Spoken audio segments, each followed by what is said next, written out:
We definitely are out there to win and to win only. I don't think you could ever count drama out of a World Championships race. You've got like a lot more amateur guys out there that want to just lead from the front and get some pictures early on. Other athletes who want some TV time, I would say. Screen time.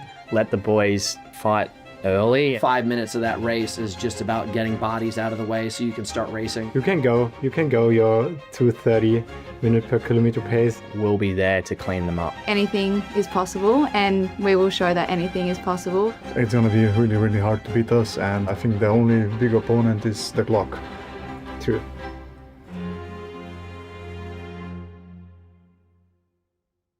Well, a very warm welcome back to the Strawberry Arena for day number 2 of action here at the HYROX World Championships. This is the Elite 15 doubles, kicking things off with our female field, then moving on to the men.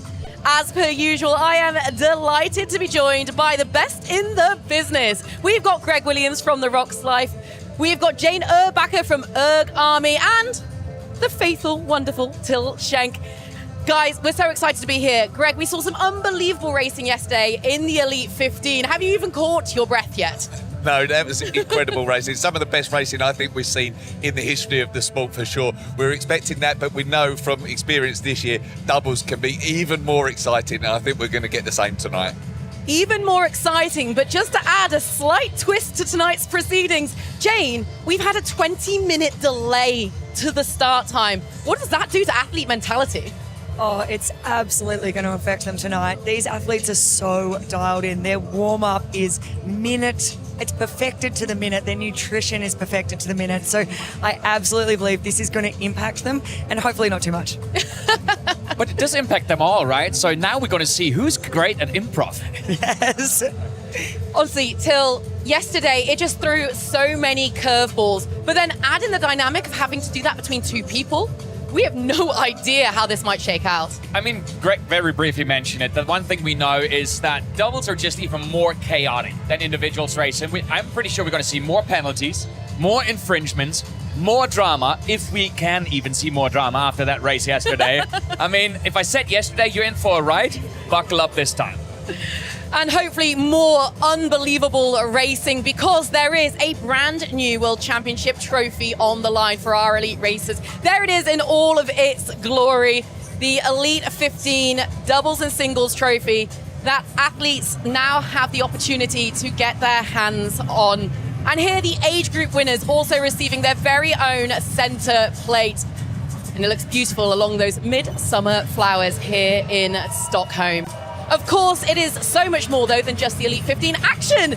The best 0.5% of age group racers in the world have been taken to the floor today, guys. And I'd love to run through a couple of our favorite standout results. I mean, just look at the screen. I'm going to start off with the women. If you look at the 16 to 24, what a hopeful. Madeline Abergen, we're going to hear more about her in a moment. Saskia Millett, we heard so much about her in the early season already. Only started the sport about half a year ago. Absolutely smashing it, not just here, but in the races before. Camilla Massa's doubles partner, Gloria Corbetta, one of the young talents. So many amazing results to see here. Absolutely, and I think what's so exciting is these rising stars in this under 24. We saw 2 amazing efforts from both the men and the women. We saw Madeline Iberger. She went 57 minutes in only her second race, and we also saw Jude Reynolds, first in under 24. Both of these are names to watch for sure. I think for me, on the men's side, I think there were 83 guys that went sub-60 today, which is incredible. But Ryan Douglas topped them all. I think it was a 55-23, I want to say. He's beaten people like Liam McCrory, Graham Halliday, Jack Driscoll, his doubles partner this season. So really strong field, and he's come out on top. Very impressive. I think we'll see more of him next season. It's been so great on the age group floor, but there is more to come tomorrow with the doubles as well. And we are going to turn our attention to the elite doubles. And oh my gosh, till last year, chaos. Absolute chaos. I mean, the first thing that comes to mind, obviously, is this dynamic duo we're seeing here, Sinead Bent and Lucy Proctor. What a drama. We've seen the yellow card here. It was just mayhem. Yannick Zapla and Tim Finish, you see Tim yelling because they collected so many penalties. Sinead Bent, what a drama that cost them the position in the end. It's been a wild ride at the last World Championship. But here's the thing, unlike last year where it was all a bit abrupt for our elite athletes, this year, Greg, it has become so much more established. Yeah, it has. Yeah, we've had a full season of majors at the elite doubles, and so there's been more eyes on it, more sponsors on it, more prize money for it, and that's meant that the teams are focusing on it more, and we've seen some really strong races, really exciting races, with really strong partnerships formed. And Jane, we're seeing people really specialise. And this makes me so exciting. We know in age group that doubles is so popular. Everyone loves racing with a buddy. And in the last 12 months, we've really professionalized this. And so what we're seeing is we're seeing races that aren't just great singles races, but they're actually turning up just for doubles. And that's where they really excel. And hopefully far less of these, Greg. Look, it has been a long season to get here. This is the pinnacle of it all. Let's remind ourselves of how we've come here to Stockholm. The road to Stockholm began across 7 qualifying events around the world. At each major, 3 qualifiers secured their place at the World Championship. At each regional championship, only 1 earned a ticket to Stockholm. Together, those events filled the Elite 15 with the world's best athletes. Now, after a season of racing, the road ends here. Stockholm, the HYROX World Championship.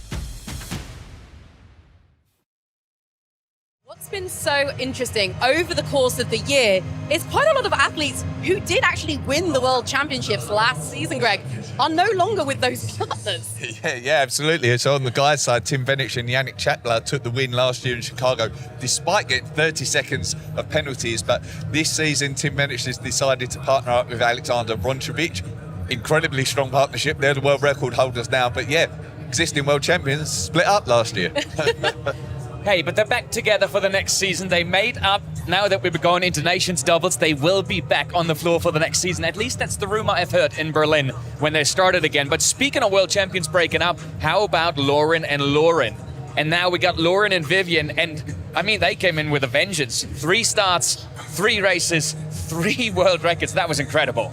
Yeah, Lauren Weeks and Lauren Griffith. Now Lauren Weeks and Vivian Tafuto, but also we see a new partnership from the Australian side as well, Jane. Absolutely. Last season, we saw Tia-Claire Toomey pairing up with Joanna Wettrick. They didn't actually make it to the start line in the World Champs in Chicago, and the start of the season saw Joanna pair up with Jess Petro. Look, there is so many exciting duos lining up here tonight. Let's take a little look at who that is going to be. On our women's side, after a turbulent showing in the World Championships in Chicago, the EMEA champions Sinead Bent and Lucy Proctor are looking for some redemption. Standing in their way, Charlie Searle and Lauren Stockley out of the United Kingdom. They arrive with the 2nd fastest time in the field. You got South Africa's Danelle Lowe, Vicky McIntosh. Maybe been a bit of a breakout team this year with back-to-back podiums in Melbourne and Phoenix. Kat Parnell and Jade Skillen. Kat Parnell ruptured an ACL in Warsaw and lines up on this start line, so there's a huge amount to look forward to. Over on the men's duos, it's the last time we're going to see 9 of these groups competing together, including the biggest names in the sport, Tim Venich and our brand new world champion, Alexander Ronchevich. Hunter McIntyre and Jake Williamson are going to be eyeing the title after taking 1st place in Phoenix, and James Kelly and Jake Dearden reunite for the final time after both having success with different partners. I think it's safe to say, Till, there is going to be a real fight going on out there. And it's been a fight all season long when it comes to world records. Oh, absolutely. I mean, that's been a forth and back, a give and take the entire time. And if you look at it, I mean, the current world record holders, you know, Alex Ronke, sorry, I'm just jumping the gun here. Of course, Joanna Wettrick and Jess Petro, who held them. And then, you know, Lauren and Vivian taking it and then taking their own world record and again pushing the limits. That's been incredible to watch. Absolutely. We saw the start of the season with Joanna and Jess getting that world record in Melbourne, but ever since then it's been the Vivian Lauren show. It truly has. When you look at these 2 teams together, Greg, you've got Lauren and you've got Vivian versus Joanna and Jess. The head-to-head is so interesting because they have slightly different strengths and weaknesses. Yeah, there often isn't a lot to separate teams in the doubles, especially at this level. But Joanna and Jess do seem to have the edge, a slight edge on the sled pull earlier on in the race. But at the burpees is where Lauren and Vivian have really been able to excel this year. And Lauren Weeks in particular in recent races, her burpees are looking so strong. I think if Joanna Wettrick and Jess Petro want to beat Lauren and Vivian tonight, they need to close that gap on the burpees in particular. And a little bit of breaking news from Joanna Wettrick and Jess Petro. You know what? I'm going to let those guys decide and tell you in their own words. Just the beginning of this pairing. Yeah, I think for us, we haven't even had the conversation of if we're racing next season, but I think we just know the answer that we will be racing together next season. And I think it's quite lucky for us for this new rule to come in because we've already got our races under our belt. So we don't essentially need to race anymore to qualify for another major. We can just race the next major, wherever that may be. So yeah, I think I haven't really talked to you about it, but would you like to be my devil's partner? Joe just proposed to me. So yeah, you'll see us in the 2026-2027 season. Yeah. Red hot and firing. Would you guys like to be my broadcasting team for next season? I do. I do. That's my proposal for tonight. Look, on the men's side, we have also seen PBs galore. So many men capable of doing some really big things here. Well, everybody's talking about the Tim Vinish, Alex Ronkovic show, but we've spoken about them. The current world record holders. Everybody knows they're amazing, so we don't really need to say anything about that. But look at the gents next to them. The men who held the world record for almost 2 years before those boys. And Rich Ryan, Pelayo Menendez-Fernandez. Pelayo coming back from an injury, only coming back into running, and we know he's an amazing athlete. So I'm pretty sure after today's race, now that he's fit again, 48:31 is not going to be their best time anymore. But we mustn't forget Hunter McIntyre and Jake Williamson there. Hunter McIntyre looked super strong last night. They came within 4 seconds of breaking the world record when they raced in Phoenix, and Jake Williamson has done some of the fastest doubles times in the sport. And of course, you've got Jake Dearden and James Kelly. These are all athletes that perhaps suffered a little bit of disappointment yesterday, Jane. And that's so hard to manage when you've only got 12 hours, give or take, to pull it out the bag and do it all again.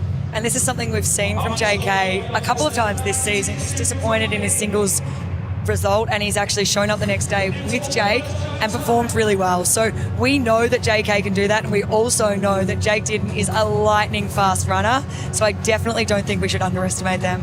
My favourite thing about all of this is that we've got two gents who really took a risk in changing partners to take to the start line tonight. They did win in Phoenix, but there has been such a battle of them trying to chase a world record, and tonight we're going to see if it truly counts. Let's be honest, there's Jake Williamson, but there is only one, Hunter McIntyre. Yeah, I guess effectively as of next season, you know, with the rule coming in, this is probably the last doubles race you're doing an Elite 15 together, no? Not after this marriage paperwork comes through. Yeah, wait till this marriage paperwork comes through and we're ready to race next season. They didn't expect this curveball. HYROX. A loophole in the rules. Loophole, breaking the rules. Little alley-oop. What are you going to do? Look, if there's anything we've learned, there is always the established status quo, but anything can happen out there on a HYROX course until there's some Danish chancers who really proved themselves in Warsaw. Oh, Sebastian Iversen and Gustav Cordua. And the great thing about that duo is they're young, but they're so experienced because they raced together in obstacle course racing beforehand already, so they know each other really well inside out. And you see it in the times that they're starting to get better and better and better. And I feel like tonight might just be the day for them. They are fired up. They are, but we're going to see Dylan Scott, the 2026 world champion, partner up with Stephen Pelkeffer. They're essentially neighbours. They live 10 minutes apart from each other. They get to train with each other an awful lot. I spoke with Stephen recently, and he credits Dylan for helping develop him and push him on as an athlete. But I know Dylan has said the same last night. He really credits Stephen with how he's developed as an athlete as well. And they both said something that's interesting before the race here today. They said one team is going to stumble in front of us, and that's going to be our chance. So watch that. Look, we've got some ladies out there exactly the same. Lauren Stockley, Charlie Searle, one of the second fastest times. I mean, Jane, they could cause a problem. Absolutely, and they had a great season. They missed out narrowly, and then they made it through in the last one, and they are very, very fast. I cannot wait to see Charlie Searle on those lunges. She is so fast. She's the Sinead Bent of lunges. Just without the stopping.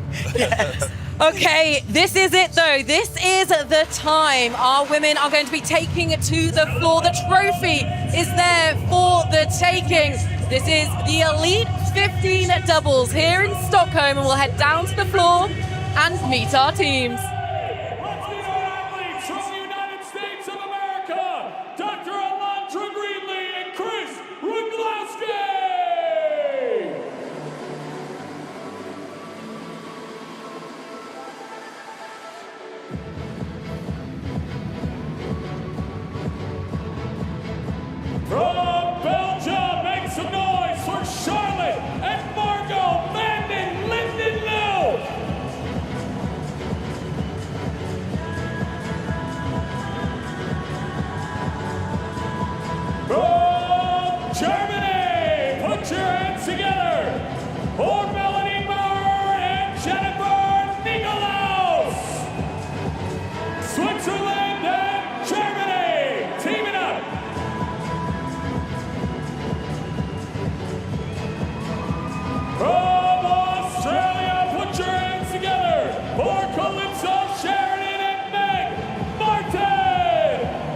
Welcome back, everybody. I'm saying welcome back because it's the second day of racing here at the HYROX World Championship. To be exact, the PUMA HYROX World Championship here in Strawberry Arena in Stockholm. You're in for a treat.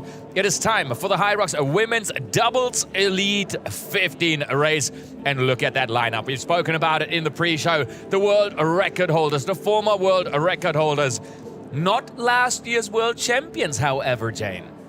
Yes, we have seen a pairing change. So Lauren Weeks is now paired up with Vivian Tafuto.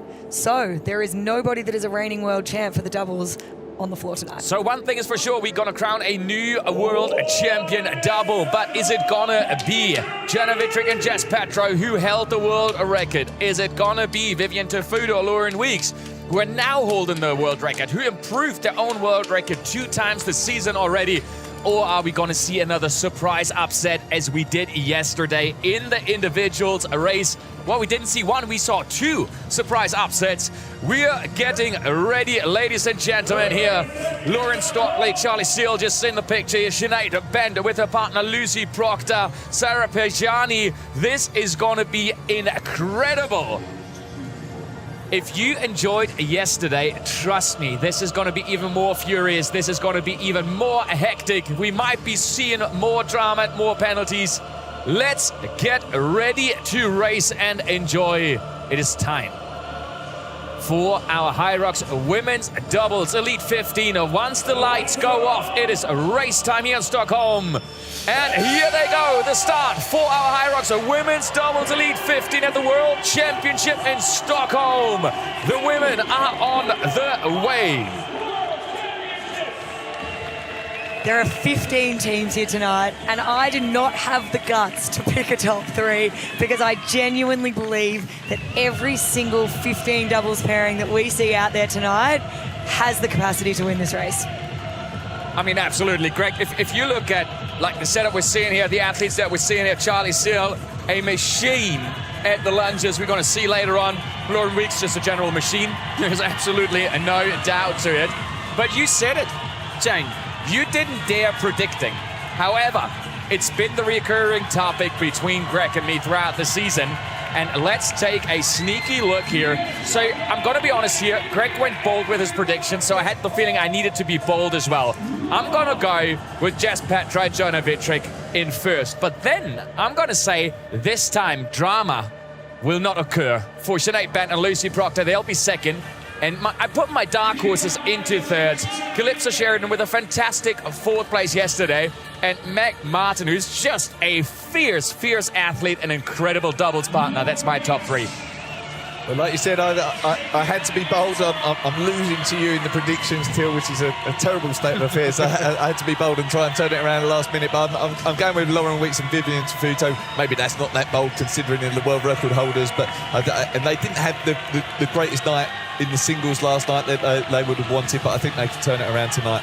I'm also going with Sinead Bent and Lucy Proctor in second place. And then Charlie Sell and Lauren Stockley, like we've talked about before. Charlie Sell's lunges, I think, could really bring them through at the end and get them first spot. Well, let's see how this race is going to unfold here. We're seeing a couple of things happen already, Jane. So the first thing is, in the interview with Jess Petro and Joanna Wittrich, Joanna said, Jess running has gotten so incredibly good, right? And there she is in second, the woman right now, trailing Lauren Weeks. And we saw a little bit of trouble there for Joanna Wittrich to come through the other athletes. That's kind of what we heard from Hunter McIntyre in the pre-show when he said the first 5 minutes is all going to be about pushing athletes out of the way until the race starts. So she had a little bit of trouble to make it to her partner, Jess Petro, but she is right there now. And we just had a quick shot in blue. That is one of the Van der Lindeloof sisters. No, I think it was Alandra Greenlee, actually. Oh, is it? Partner with Chris Wigloski tonight. But yeah, she looks like she's struggling because she's behind by some distance at the moment. Chris Wigloski, the 2022 world champion. Lauren Weeks looking, where's Vivian Tafuto? And they're going to go into workout number 1 first. But pretty much 2/3 off the field, hot on her heels. A little gap, and yeah, we're seeing so more in the lights. Jane, how would you call the colour that the Van der Lindeloof sisters are wearing? That same colour as we see on the pants of Jess Petroy and Jonah Vitrick. Is this lavender? Definitely lavender. I think it's I actually love it. I think it's lively, it's fun, and I love when the athletes get to show their personality through the colours that they wear. And of course, if viewers are wondering, yes, you can always contact Jane for home decor tips. Not a problem at all. It's not just ergs, guys. Not just ergs, there's so much more to Jane Urbacher. I'm glad we established that. I love that these athletes have got a race strategy, and this is something I've come, and I'm not the only one, that we've come to really enjoy with doubles racing. What we saw from these athletes is we saw both Jess Petro and Lauren Weeks leading into the ski erg. We also saw Charlie Searle ahead of Lauren Stockley, and this all comes a part of the strategy. These athletes have come into this with a plan, who's going first, who's finishing, how their changeovers actually are, and this is something we've seen in the last 12 months. It's become a lot more professional in the doubles racing. What's also interesting is that I'm looking at the times of that first run. So Lauren Weeks and Vivian Tafuto coming in first in 2 minutes and 53 seconds. Very quick, but it's actually slower than both Vivian and Lauren ran last night. So Vivian came in 2:52, so a second faster last night. And Lauren was at 2:42, I believe, last night. So 10 seconds quicker than what she's run this evening. But I have the very odd feeling, I heard that analysis from Greg before the season. I'm not sure, it might have been Warsaw or something, but we had a similar scenario there with Lauren Weeks, where she went out harder in the individuals than she did in the doubles. So there seems to be some kind of tactics going on there. Not exactly sure what it is. If Vivian maybe said, that was a little too hot yesterday, or even, we saw, Lauren Weeks, at the end of the day, not everybody saw that, but she overheated a little bit, so maybe a little more conservative here. But if we're looking at the teams here, it's exactly what you just said, Jane. If we look, for example, at Jana Lebenstedt and Viola Oberländer, after a fantastic individual's career, committing to fully go doubles for the next season to professionalize that even more. And let's throw it down into the action with Lauren. Cheers, Till. I'm just looking at Chris Lagroski and Alanda Greenlee, and you'll notice that they're not racing as a team of two. They are racing as a team of three, as Alanda is currently expecting. Just another example of these strong women willing to take to this course and give it all that they have got. Well, thank you very much for that insight. There you go. We learn something every day. And it just shows, one of the most exciting things about this sport is the backgrounds of these athletes and what they carry into stepping up to the race line. We've got a pregnant woman, we've got mums, we've got police officers, we've got engineers, we've got full-time athletes, we've got women in their 20s, women in their 30s. I don't know if any women are in their 40s right now. It's very true, and I'm afraid to say, but looking at how the sport is developing and everything that's happening, I think the next breed that might just disappear is the halftime, partially still working athletes and so on. I strongly believe you got to go full-time the way the sport is developing. We've seen it in the individuals races yesterday. To me, that was a true world championship where only the world championship dynamics mattered. It was very different to anything we've seen throughout the season. And if you look at the mayhem, the carnage we've seen in the men's race at the wall balls, looking at athletes we've seen today in the age group racing, like Saskia Miller and so on, we're going to see 5, 6, 7 women at every single elite race come into the wall balls really close together next season and really battle it out. Absolutely agree. And Greg told us in the pre-show that there were 86, is that correct? 86 men that went sub 60 today in the pro. Yeah, 83, I think it was. There you go. Yeah. I think just leaving the ski, I think it might have been Sika Arnin and Manuela Garcia actually left the ski first, and we've seen it time and time again from Sika Arnin in the doubles this season. She's super strong on the ergs, and I think she's putting another impressive performance at the first station tonight. Oh, but look at Jess Petro going in for the kill. So she is not willing to budge down with Vivian Tafuto and Lauren Weeks at the front right now. Jess Petro is putting the hammer down in those first run for that pairing with Jana Vitrick, but Sika Arning and Manuela Garcia right in the middle there, and somehow we have a slight tendency over and over again to underestimate that duo. It's happened so many times this race. We've underestimated them. They just kind of lurk in the background and then they sting when the time is right. I've got to say, just looking at this track now, just how spread out these ladies already are. We're only on the second run, and they're spread out really across the whole lap of the track almost at the moment. And we're seeing something else looking down there. So if you look behind Lauren Weeks and Vivian Tafuto now, you now see that Joanna Wittrich is trying to go past Manuela Garcia and Seka Arning. And it's exactly what we've seen in that first lap as well. She's trying to make those moves, but it doesn't look like she's got that punch. It always takes her 1 or 2 of those laps until she's there. Like she's got to find the rhythm a little bit into the race here first. Well, Joanna has really, really focused on her solo racing, and it is a very, very different experience out there when you're racing solo versus when you're racing doubles, and it's deeply ingrained in her as an athlete to make sure she doesn't fully send it at this point in the race. Whereas in a doubles race, you're going absolutely, I'm not going to say the Australian saying that I was going to say there, you're going very, very hard from the very beginning. Well, if you look at it like the way they're approaching it, the way they're racing right there, one of the tactics about doubles racing, I believe, is that if you got the athlete who's potentially stronger at that station, you know, you're going to let the weaker athlete maybe, like, you know, have that first rest or something. You might, like, the stronger athlete might just go out a little harder to be first into that station, take that station first, and give the other athlete a rest.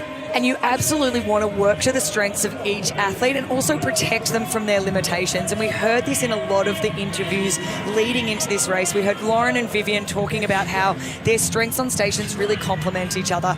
We also heard this from Jess Petro and Joanna Wittrich, where they trust each other implicitly, and there are some days where one of them is up and the other is down, and it's important that they communicate. So they want to stick to a race strategy, but they want to communicate. Just shown on the screen there, it's headed up the skier, but these are actually their current run paces. So you can see Lauren Weeks and Vivian Tafuto currently running at a 3:28 minute per kilometre pace. Jess Petro, Joanna Wittrich, 3:35. Sinead Bent, Lucy Proctor at 3:36 there. So very, very fast from some of these ladies at the moment. I mean, Lauren Weeks asked what the thing is that Vivian Tafuto has improved the most this season. She said the run. She's got an incredible run now, and they're proving it right now. And we've spoken about it the entire season, the fight, the grit, the struggle from Vivian Tafuto to stay with Lauren Weeks. I have not seen Vivian Tafuto look this relaxed running behind Lauren Weeks the way we're seeing it here right now. I would say the other doubles right now are in a little bit of danger here right now, and so is my lead in the predictions. And Vivian Tafuto is just so strong on stations. It was interesting hearing from her. It's difficult for her to race doubles because the stations are her strong suit and she has to share them. I think that if she got to choose, she would be quite happy to share the running and then do all of the stations in a doubles race rather than to have to share the stations. But look at Lauren Weeks' push there, that sled. That is power like we haven't seen it, a speed we haven't seen from her in a while, and that's perfectly dialed in. If you look at it, she only needs to do half a lane and then Vivian takes over. Vivian basically did half a lane up and down on that first part.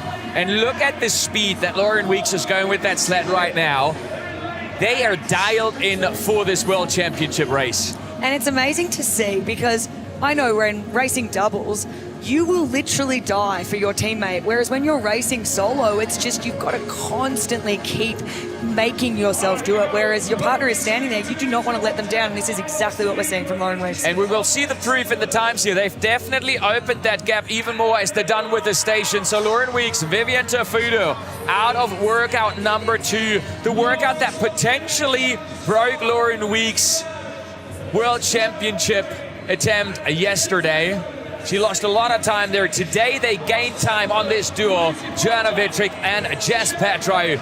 They are now the ones hunting the world record holders.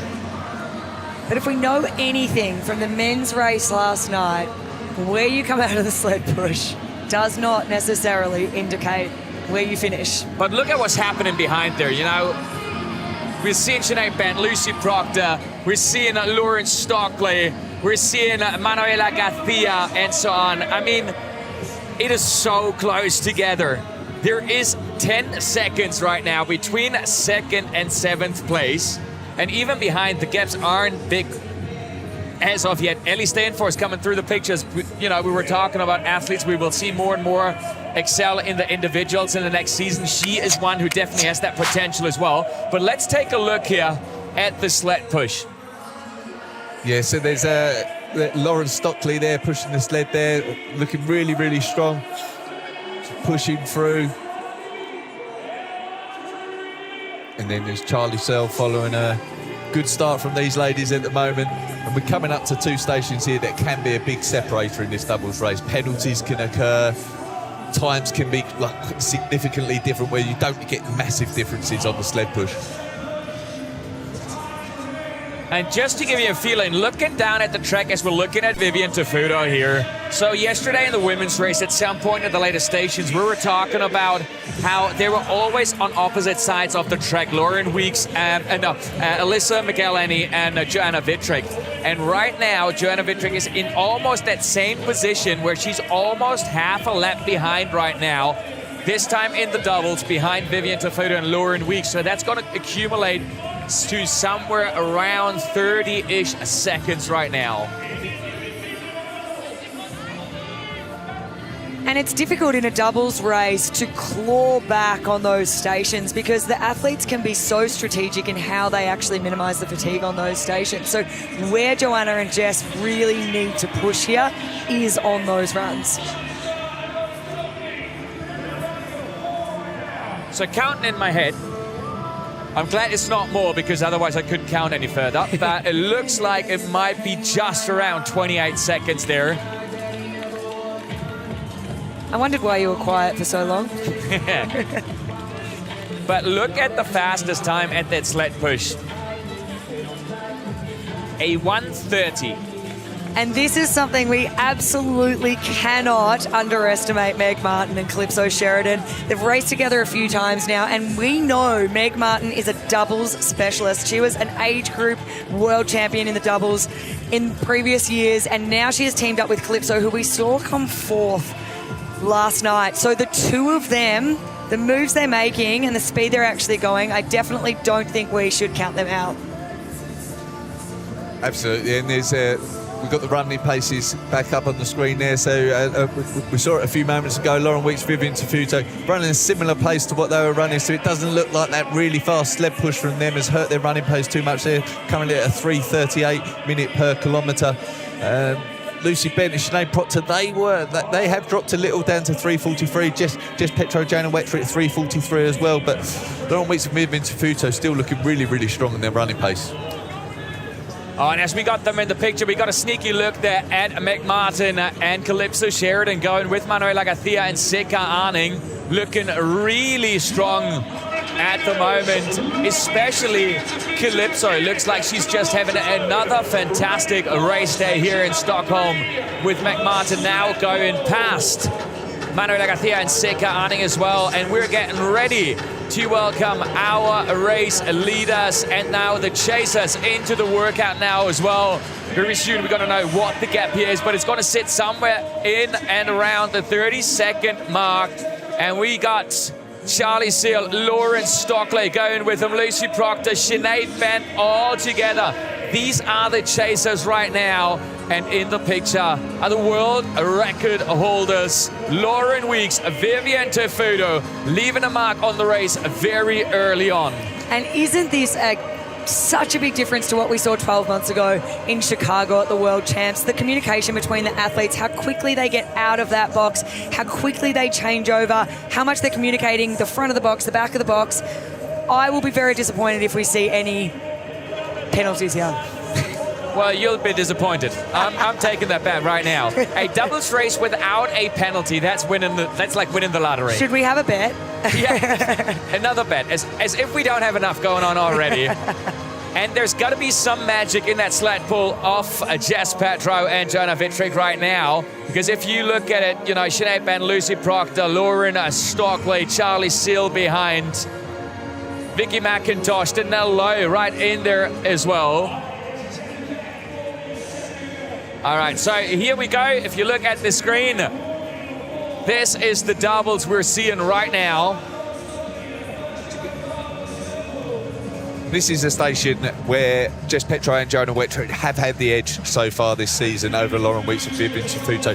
Not a huge difference. They're gaining around 7 seconds on average on this station alone, but every second does count in this. And Vicky McIntosh and Danielle Lowe actually come in with one of the fastest averages. They averaged 2:42 on this station, so it'll be interesting to see if they can claw back some time here. And just looking at distance off sled, they definitely claw time back here, Joanna Wettrick and Jess Petro. So a really good sled pull from them so far here. We got one more lane to go before they can leave. And it looked like about a half lane before, and there's a yellow card awarded, I assume, for stepping on the front line the way it looks here for Vivian Tafuto. So she's got to be real careful right now, and it's interesting to see that they decided as a double that each is going to do this individually. There's no tap on the back. I believe Charlie Searle and Lauren Stockley have also been shown a yellow card for stepping on the back line. And I definitely think that tap on the back of the box actually does limit some of the athletes in taking that last step, because your back is leaned back, you're on a diagonal. So I do think that if the athlete can look out of the corner of their eye at their feet at the back of the box, that's probably going to actually give them the most space in that sled pull. Yellow card in between, but they're out clean. Vivian Tafuto, Lauren Weeks leading the World Championship after workout number 3. But Jess Petro and Joanna Wettrick definitely get back a little bit of time on the sled pull.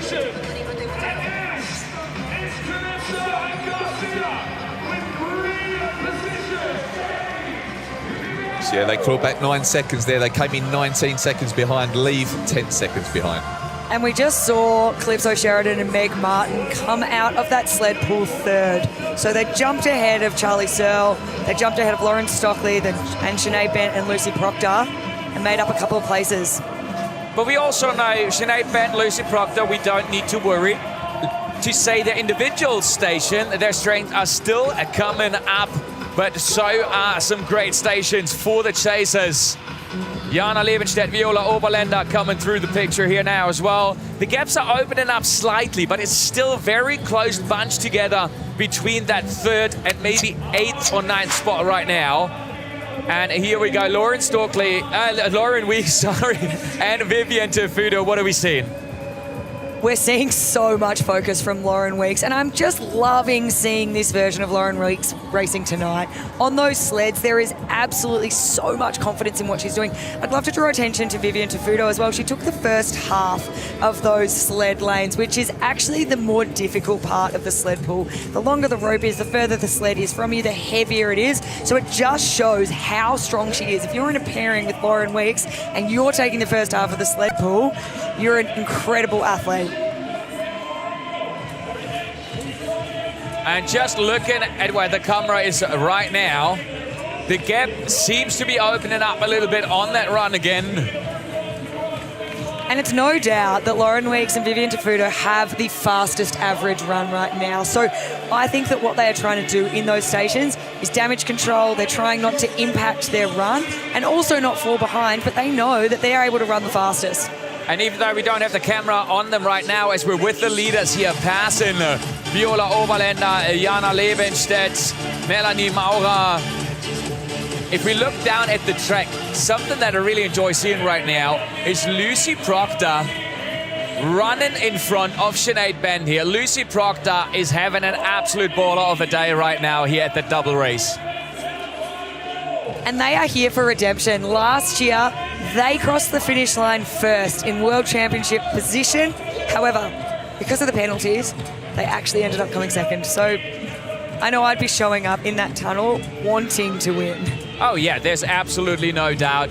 So fastest sled pull from Jana Levenstedt, Viola Oberländer, and we're seeing the 15-second penalty for Skillen and Parnell. Yeah, and that was for stepping on the back line. So presumably they've done that twice. They got the warning, then they stepped on the back line again and got the 15-second penalty. What are we, 20 minutes in and I've lost my bet already? Yep. But you basically lost that bet about 3 minutes after you started it. But, you know, that's just the German in me pointing that out. just on the subject of Kat Parnell, I've got to say, I know they're in 11th position, but she started reasonably well. She had a ruptured ACL crossing the finish line in Warsaw as well. So it's good to see that she started reasonably strongly tonight, because that can be a serious injury that takes a long time to recover from. And looking at the second half of the race, a double that's given us a lot of drama as well in the picture here with Vivian Tafuto and Lauren Weeks right now is Jennifer Nicholas and Melanie Maura. And I would not be surprised if they slowly, bit by bit now, start moving through the field as well, going sort of into, well, the second third of the race. But again, I just want to point out again, look at Vivian Tafuto. Look at her run. That pain face has disappeared. She's comfortable where she is. You know why? She's coming into burpees, and Lauren Weeks is going to do the jump. The jump. For the majority of the burpees, and Vivian Tafuto is like, happy days. And that's an interesting one. That's what we watched yesterday. This is where Joanna Wittrich lost a lot of time on Alyssa McElhaney with that jump and then waiting before the feet go back. You see how quickly Lauren's feet are. It's tap and back, tap. Here we go, and straight back. And then let's see if we're going to see that this time around here from Joanna Wittrich as well. It is a lot easier in the doubles racing as you get to have that rest in between. Yeah, it absolutely is. So you can definitely work a little bit harder with the jump, which is going to be much harder. We have to rename this. I can't keep calling it the jump and be taken seriously. But what you see, it's not just faster to jump in, it's also less risky from having a penalty with those staggered feet. Yeah, I've very successfully proven that you can do the jump with staggered feet. It is possible. If you try, it's possible. I've very successfully shown that you can do the jump in and have your feet a very long way away from where your hands are. Zero advantage. Quick transition there from the both Vivian Tafuto, Lauren Weeks, and it looks a lot to me like they're opening the gap up even further. Look at Lauren Weeks, just that quick turnaround and straight back into it. This is an incredible race we're seeing from the world record holders right now. I do really like with the grid format that they have their lane to do this in. It can definitely, when we see them all spread across the lanes and they're moving at the speed that they're moving, I think that this really does give them their freedom to actually just do what they need to do. I think we just saw Vivian Tafuto get a little bit surprised there by the transition. It looked like, I assume it was nutrition. She was getting ready and then had to tuck it back into the pants. Yeah, I think so. I think she had a gel there, and I think Lauren Weeks handed over to her a bit sooner than she was expecting. But you see, obviously, Joanna is a very tall athlete, right? So the motion in general is going to look a little slower. But if you look at it right now, they have definitely lost distance. They've definitely lost time on Lauren Weeks and Vivian Tafuto. It was less than a lane when they started. And we're now definitely at a full lane, as even over is Lauren Weeks and Vivian Tafuto. The world record holders are leaving the burpees with an enormous advantage over the chasers. Well, Alex Ronkovic said it earlier. He said that their biggest opponent was the clock, and right now, I think for Vivian Tafuto and Lauren Weeks, their biggest opponent is the clock. And here we go, Sinead Bent, Lucy Proctor, they are out. This is the duo we've seen with the fastest time in Chicago last year until they got that penalty. And it's like time stood still. And they've made back 16 seconds there on Vivian Tafuto and Lauren Weeks just on the burpee broad jumps. That's a big chunk to gain on that pairing on the broad jumps. And look at what we're seeing here right now. We're seeing Calypso Sheridan, Mac Martin in the fourth.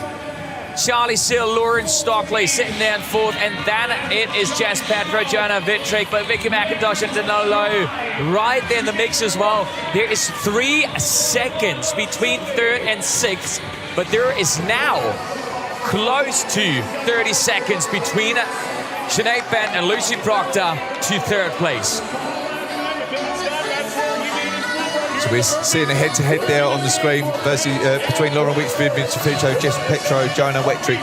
And the real separator that's giving them the lead at the moment has primarily been on the runs. You can see there on that run 2, they gained 8 seconds, and then on run 3, another 4, and then on run 4, another 10 seconds. And Joanna Wittrich and Jess Petro were able to pull back some time on the sled pull, in particular, 10 seconds there. But that gap on the runs at the moment is significant and is adding up.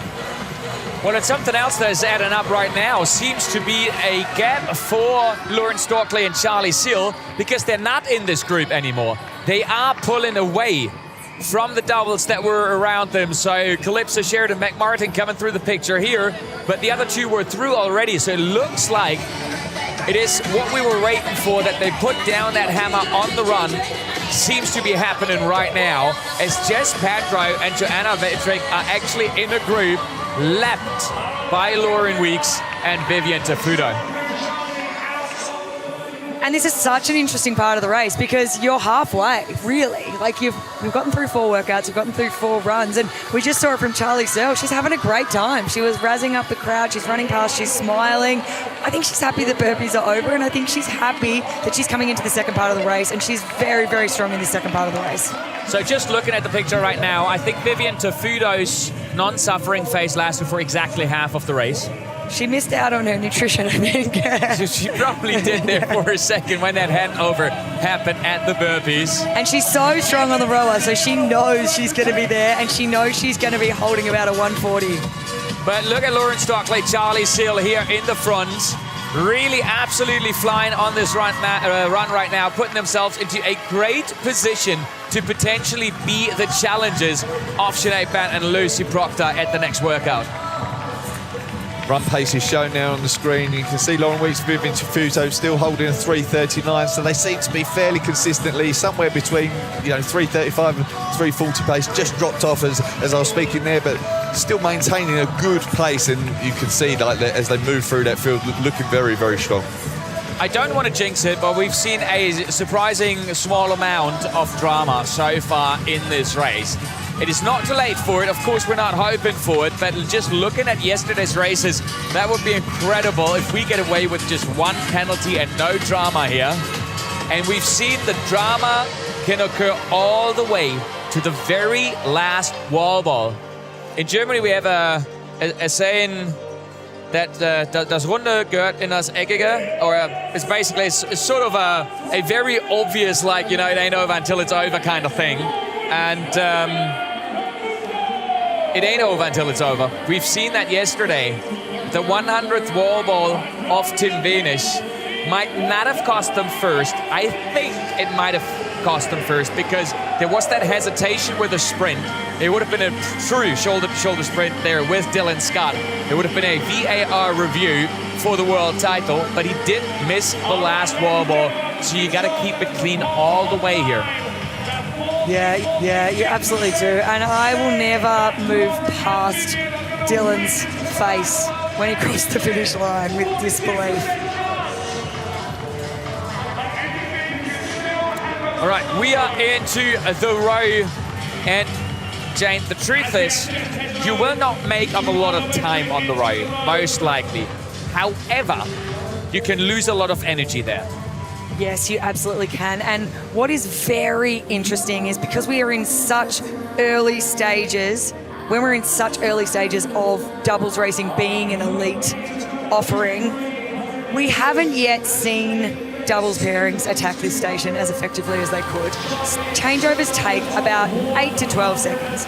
In that 8 to 12 seconds, the monitor stops. Okay, it actually pauses, which means you stop accumulating meters. And so I think that we're looking at the problem, we're trying to solve it with more changeovers rather than looking at the problem and actually trying to have less changeovers. So I'll just bring the argument back up. Does it make sense not to strap in? Look, I'm a fierce advocate of strapping your feet in. I do believe that if you look at the shoe technology, I'm going to use an example. If you look at the shoe technology, does the carbon plate make a difference to your running? Yes, it does. Does the strap make a difference to your stability on the machine? Yes, it absolutely does. And so when we look at the cost of strapping and unstrapping, we're probably looking at 3 seconds. When you leave your feet unstrapped, yep, we're seeing it from Charlie Searle right now. Her stability in that finish position, the back position, is all hip flexor and lower back.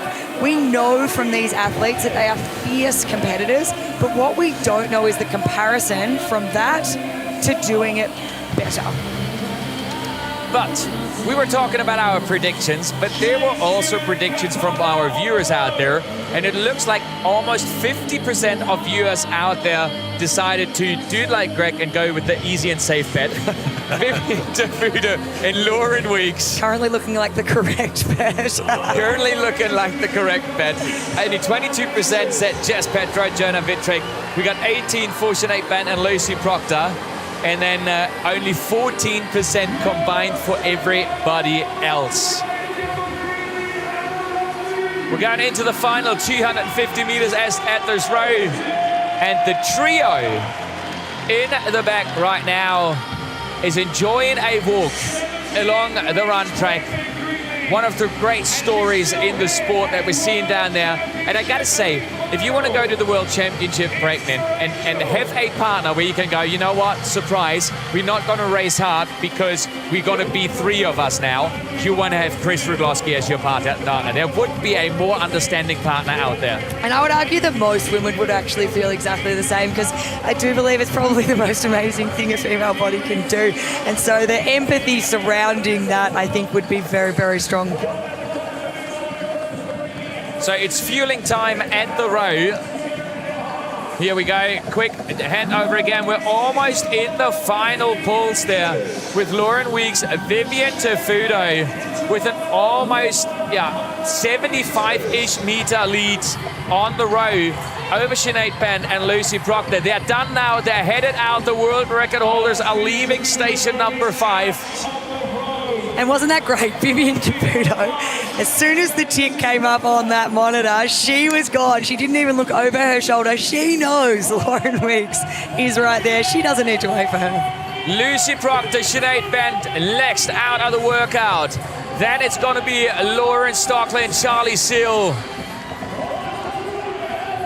Don't be surprised by the Van der Lindeloof sisters we just saw in the picture. They were just coming into the workout. So when you leave the row, you basically do a 360-degree loop around the 2 erg stations before you go to the run out. It looks like the rock zone I set up in my gym with all the ergs lined up to practice running through the rock zone, tightening my straps. Here we go with the chasers. And it looks like Danelle Lowe, and Jess Petro and we see Jonah Vitrick coming out next. So a little more lost ground there for Danelle Lowe and Vicky McIntosh. Mac Martin and Calypso Sheridan even ahead of them coming out. And there we go with Vicky McIntosh and Danelle Lowe coming through the picture here. The gaps are starting to open up, and Sinead Bent and Lucy Proctor setting themselves up real nicely to be right in the mix there. And I mean, it's still only 18 seconds behind Vivian Tafuto and Lauren Weeks. So I'm going to ask Greg, can they make that time up? They certainly can. There's no obvious place where Lauren Weeks and Vivian Tafuto have got any weaknesses. For example, they've got a strong farmer's carry. They've got strong lunges. In fact, they average 234 on the lunges now. That's not as good as Charlie Sell there you see on the screen, but they don't typically lose time to Sinead Bent and Lucy Proctor there. But as we know, anything can happen in the later stages of the race, especially at the wall balls. Oh, but look at the pace there of Lauren Weeks. But there's got to be an extra fire in Sinead Bent and Lucy Proctor. There's got to be a little bit of that feeling of we're chasing that double that we beat on the track last year. They are the ones that inherited our title. That must be the thinking with that late penalty that they got there. And that's just got to motivate them so much out there right now. And isn't it crazy to think, I would love to know, like, how much of this is sheer determination? How much of this is aerobic capacity? How much of this is teamwork? How much of this is strength? And I just want to point out what I said is what I assume they should be thinking. It's not what we're thinking, because I'm a strong believer of it takes getting to the start line and executing a clean race to get those titles. So, but considering they knew it's part of the sport, in theory they were faster. Yes, they got to be motivated right now. Yes. Just looking on the screen there, that we're seeing Lauren Vivian Tafuto, Jonah Vitrick, Jess Petro, but Charlie Sells there on her own. Now, was Lauren Stockley? She's right ahead of her. Yeah. Okay. Yeah, it looked like it with the camera angle for a second there. I was also like, where is she? She had actually run out of picture. Don't panic. The speed these women are running right now is incredibly inspiring, isn't it? It is really unbelievable to watch. It is so much fun to see the doubles race, to see where the doubles have gotten throughout this season. Yeah, it's absolutely the future, isn't it? And seeing these doubles specialists, like coming out here and running a 340K and then getting on each of these workouts. And yes, it's a you go, I go format where you're sharing the load, but we are talking zone 500 for the entire race. By the way, just to point that out, Lauren Weeks has now getting into that dangerous position where she needs to be careful that she's not too far away from Vivian Tafuto. If the gap gets too big, that is going to be a penalty. Yeah, and I think we saw that early on in the race. She looked like she slowed down as she entered the rock zone. So I think she is aware of that for sure. But you just got to feel fantastic, realizing you're going into the farmer's carry, and the double that was supposed to be your biggest opponent still has an entire run left to do before they can go in. Yeah, you'd absolutely be feeling amazing right now. I think that Lauren is definitely feeling a little bit better or happier than Vivian, but Vivian is crushing it just as much. And here we go, full gas sprint expected from Sinead Bent. The great time this time around is once she has to drop those kettlebells, there's somebody to pick it up. Exactly. It's such a gift. They will really try to make a bit of a move there to bring that gap down, but they also lost 8 seconds on that run now, so they really got to make a move at the stations. I want to know pace per kilometre from Sinead Bent on the farmer's carry because Lucy Proctor is running. All right, here we go. Quick word from Lucy Proctor. And off she goes. And he's like, well, if Sinead can run with him, I can. But look at that setup there right now. So again, it is allowed to cross over the white line in order to pass another double. As we had 2 doubles come in at the same time. We've seen there was a little bit of a trouble just now in the handover from Lauren Stockley to Charlie Seal. And off we go with your leaders. 2 workouts left. Here we go. This is the chasers. Lucy Proctor, Sinead Bent. They are the ones chasing Vivian Tafuto and Lauren Weeks, but they're setting themselves up real nicely right now to not just be the world record holders this year, but to, I was almost saying, to defend the world title for Lauren Weeks in this new pairing here in the women's doubles Elite 15. And look at that, Charlie Seal, she's going to try to make that move now over the outside to go past Jana Vitrek and Jazz Petro, and so they do. Lauren Stockley is moving with Charlie Seal into 3rd position, just ahead of Jana Vitrek and Jazz Petro. And even behind Greg, look at that. I mean, the gap to the chasers is still not big. We're talking about maybe 10 seconds to the teams behind. So much can still happen in that fight for the podium. Yeah, so much. And I was just looking in Charlie Seal, Lauren Stockley. They're certainly not out of 2nd position yet. They can claw back so much time on the lunges, as we've talked about a few times already. But 30 seconds at least, their average it tends to be better than other teams in this. So they can certainly close that gap on Sinead Bent and Lucy Proctor in 2nd place at the moment. And it's crazy to see that we are coming into the lunges. We're finishing that 7th run. We're coming into the lunges and it's 41 minutes. The interesting, as this is our last night of predictions, of course I'm looking at the numbers. If they would cross the finish line like this, it would be an even draw going into the men's race between Greg and me. Because right now, Greg has the exact podium predicted, and I have only one in there. So if you can hear us down on the floor, athletes. Vote for Team Till, vote for Team Till. All right, back to the racing here, fun aside. What a treat this doubles world championship here in Strawberry Arena in Stockholm. Lauren Weeks and her partner Vivian Tafuto, 2 women on a mission. And the chasers behind, so it was a similar gap coming out of this workout compared to the one before. It was 18 seconds before, it was now 16, so they're going a little faster, Sinead Bent and Lucy Proctor at the workouts, but they're losing time on Lauren Weeks and Vivian Tafuto on the run, which is going to make it real difficult looking at the next two workouts. So there's the results of the Farmers Carry. Sinead Bent, Lucy Proctor. We've talked so much about Sinead Bent's Farmers Carries this season. She's actually got the fastest time there, 1:09. That's actually gaining 10 seconds on Lauren Weeks and Vivian Tafuto, which is quite a chunk on the Farmers Carry to gain 10 seconds on this station alone. And then at 14 seconds on the pairing that are following them, Lauren Stockley and Charlie Searle. By the way, I'm just pointing that out. There is a sizable gap. But looking at Charlie Searle sandbag lunges, I'm going to say second place is now not out of reach. Absolutely not, absolutely not. So they come into this station, into this race with a 2:11 average on the lunges. And you compare that to Sinead Bent, Lucy Proctor's 2:45. So it's actually a 34-second advantage on average that they've got on that station alone. And I want to apologize a little bit to everybody out there on the screens who's come to see amazing doubles.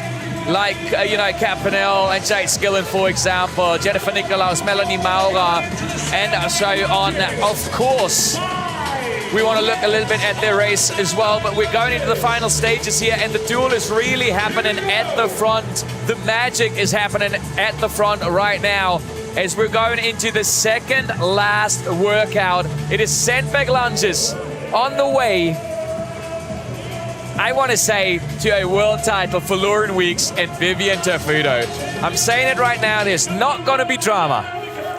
I don't think there's going to be drama from Lauren Weeks and Vivian Tafuto either. I don't think that Sinead Bent and Lucy Proctor are going to drop the bag. I think that they're going to be clean here as well. I do think that Charlie Searle and Lauren Stockley will cause an upset and come from third into second in this station. Ooh. All right. Who does she think she is? Shots are fired by Jane Erbacher. I don't know. I've seen those Charlie Searle lunges. They're lightning. But the Sinead Bent that we saw last night she didn't have any weaknesses last night. And Lucy Proctor made up so much in the second half of last night's race. So I don't know if their average lunge time is actually reflective of what they're capable of tonight. And we got to be honest, looking at Lauren Stockley and Charlie Searle and those sandbag lunges, Jess Petro and Jana Vittrick are in trouble right now in terms of the podium.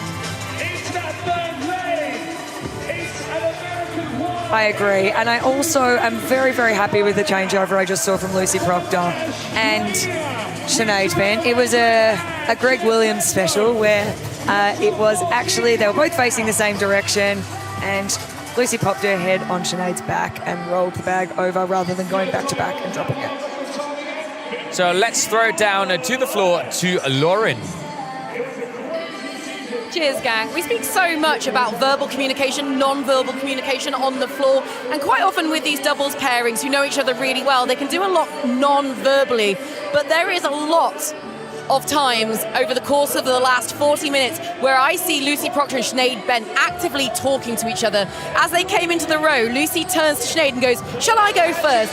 You could see it as she was coming in. She was telling Sinead into this workout that she was feeling a bit, that run. Sinead, can you take the first lap? Oh, we've just had a little bit of a false start there from Sinead Bent in the speed, but they are really catching things up here.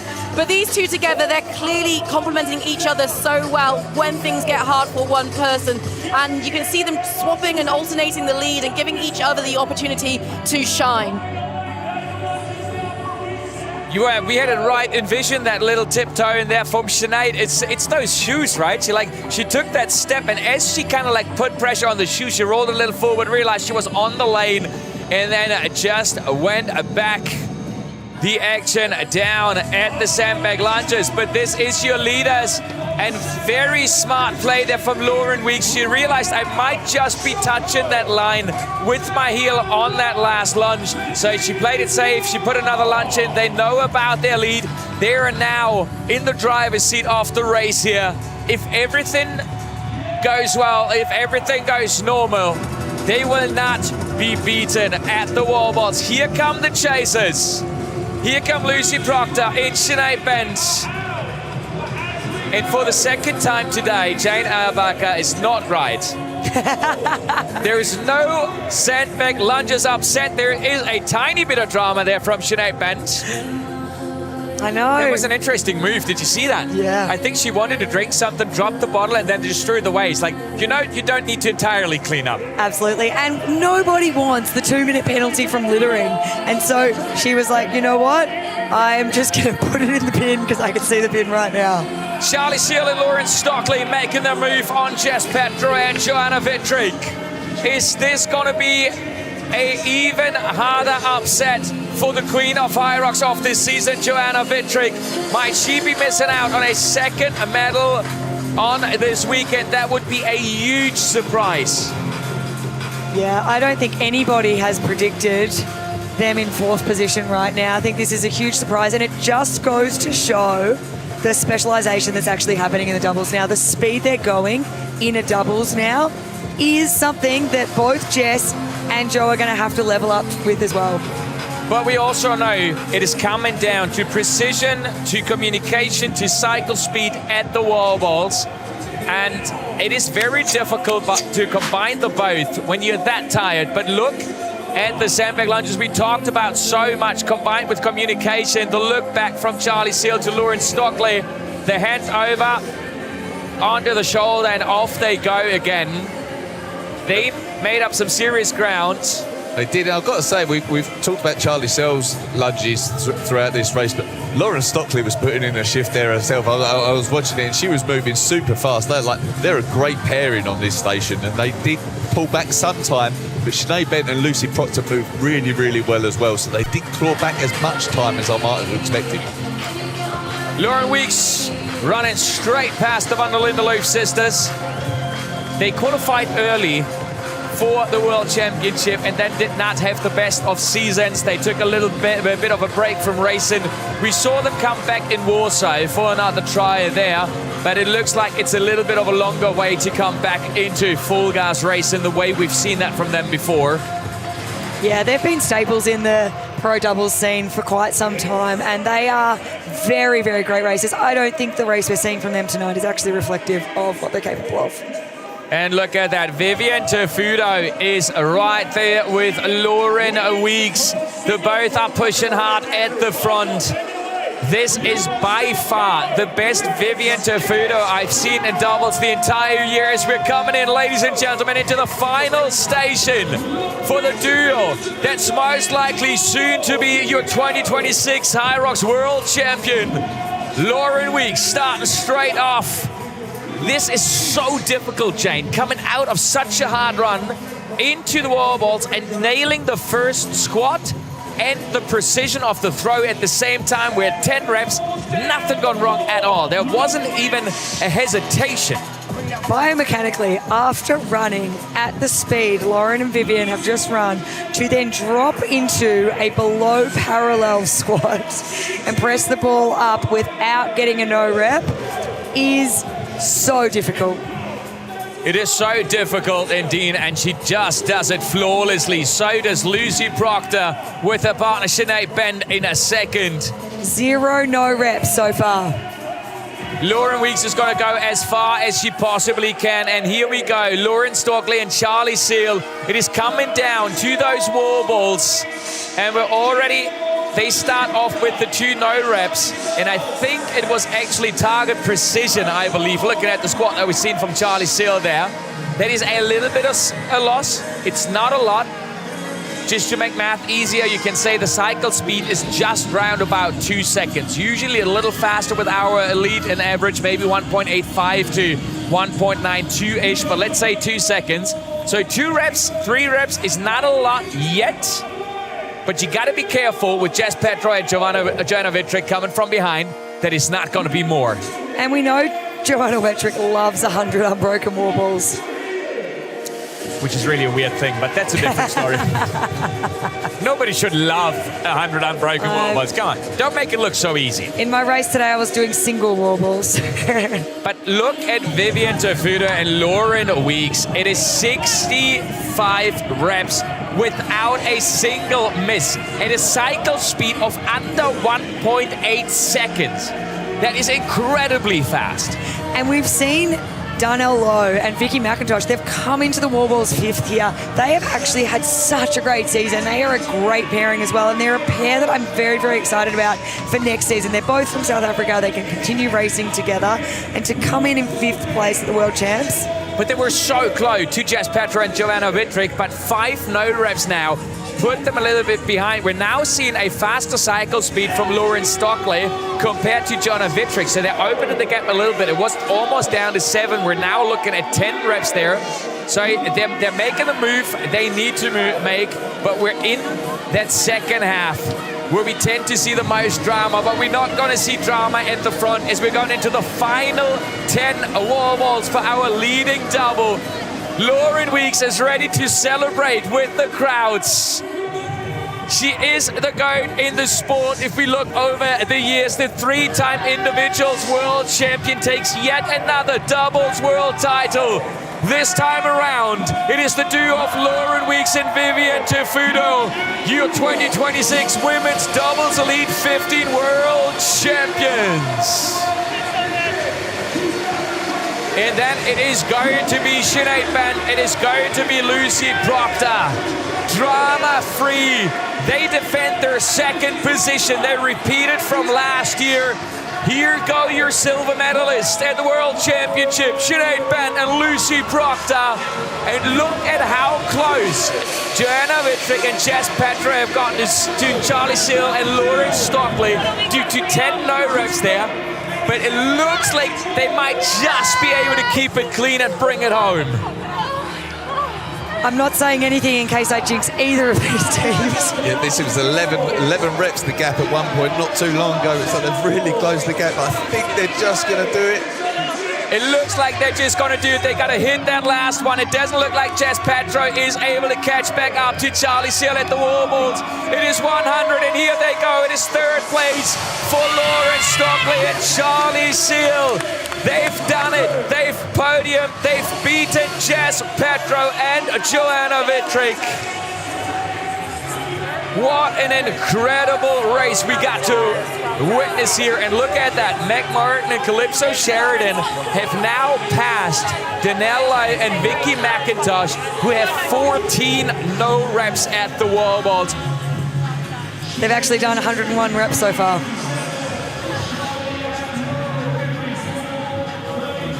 Yep, here we go. They're gonna be across the line ahead in 5th overall. Meg Martin, Calypso Sheridan. And are we gonna see the cartwheel across the line? That's the big question here. It is not a question. They look at each other. Here comes the cartwheel. At least one thing I got right today. Workout 9. That's a huge effort by those two and a very, very big weekend for our rookie Calypso. Vicky McIntosh, Danelle Lowe coming through. It looks like it's going to be Sika Arning, Manuela Garcia next. Then Ellie Stenfors with Ida Stensgaard, the Finnish-Danish duo, but they're under pressure from Jana Levenstedt and Viola Oberländer, and we're not sure what the count is for Melanie Maurer and Jennifer Nicolaus. But here we go, Manuela Garcia, Sika Arning across the line here at the World Championship as well. A really close race there for the positions now. Between Jana Levenstedt, Viola Oberländer, and Ellie Stensfors and Ida Stensgaard. But what a race. And you know, again, I don't want to say that this race had as much of its own rule as we've seen in the individual. And we knew it was going to be really close. But I think it's still too fair to say there's a bit of a surprise and upset not to see Joanna Wittrich and Jess Petra on the podium. And after we're done with the show, I'm going to find out how Greg knew. Just an expert, Till. Just an expert. Ouch. What you're officially hired for. Do your job. Ida Stensgaard, Ellie Stensfors, Calypso Sheridan. That's the photo here.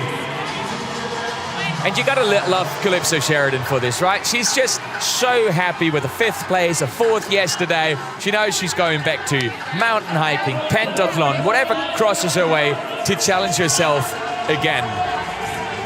Yeah, she's just living life to the full, absolutely, Calypso is. Well, this is your world champions and the world record holders.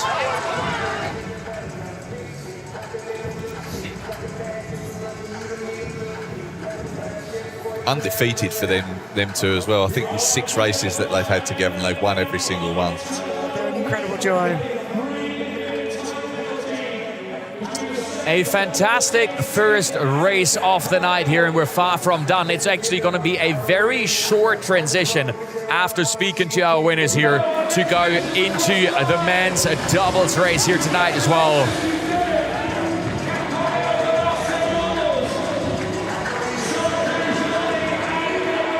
Catherine Fassbender, Morgan Schultz coming through as well. Absolutely wasted. Left it all out there. Oh, and look at the penalty we're seeing from Kat Purnell, Jade Skillen, and Melanie Maura and Jennifer Nicolaus. It is minutes, plenty of minutes we're seeing there right now.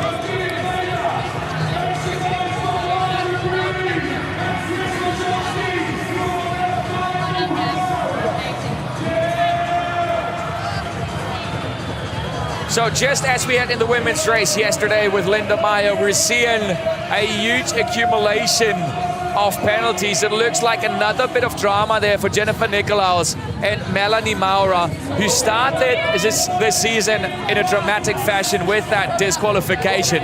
But no drama at all at the front with the world record holders, and now your 2026 HYROX World Champion in the interview with Lauren. They're so busy having a post-race debrief. Ladies, world record holders, the perfect pairing together all season, and now you can call yourself world champions. How does that feel? It feels really nice, and I'm in a lot of pain. Yeah, I was just telling Lauren that I fantasized about tripping and falling down and not being able to continue. Well, guys, I'm happy to say you made it look easy to us watching on the outside.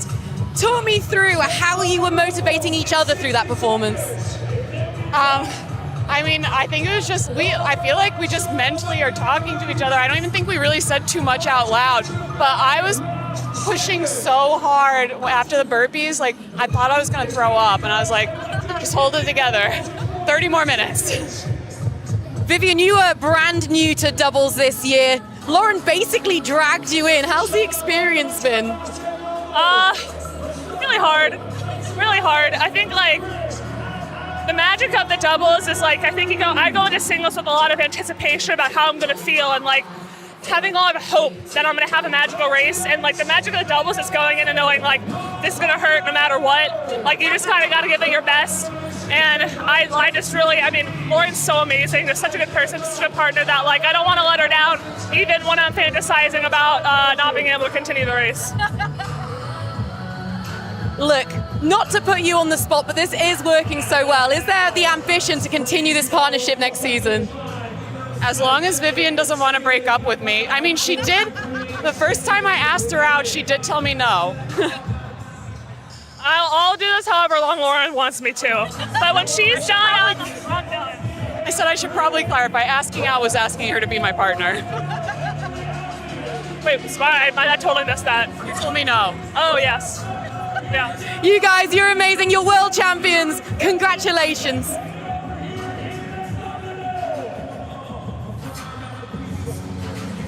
It is hard to tell, but I have a feeling they're happy. And I think it's one of the things I love the most about Vivian Tafuto is bringing out this side in Lauren Weeks we get to see in all the interviews and finish lines. I love to see that they're such great friends as well, and interviews with the two of them, both of them show their personality so much. And what we also saw tonight is we got to see them excel so much as individual athletes because they had the trust in each other. There's something in me, Greg, that says, how is anybody supposed to beat them? But then up until this weekend, we thought the same about Joanna Vittrick. So who's going to step up next year? We're going to find out. But of course, we want to hear more from our amazing athletes down at the finish line first. Sinead, Lucy, oh my gosh, what a weekend you are both having. It's insane, isn't it? I'm so proud of us. Weekend. You've both had really difficult run-ins to the World Championships for completely different reasons. So for all of it to come together on race day, how special is that? It's so good, yeah. Like you said, like we've both had quite a tough year, and then to perform well as a solo and a double, it just means so much, doesn't it? And I'm so proud of us. It's been a tough lead up, and I think I was so proud of myself for getting here already. My training block was really, really good, and I trusted in the work, but ultimately, sometimes it comes together and sometimes it doesn't. So for it to come together and have such a good weekend for both of us. Anything can happen on race day. Yeah, I'm just so proud of us, and it's just like so happy to be here and so happy with the results, yeah. Silenced a few demons from last year? What was that, sorry? You silenced a few demons from the doubles last year.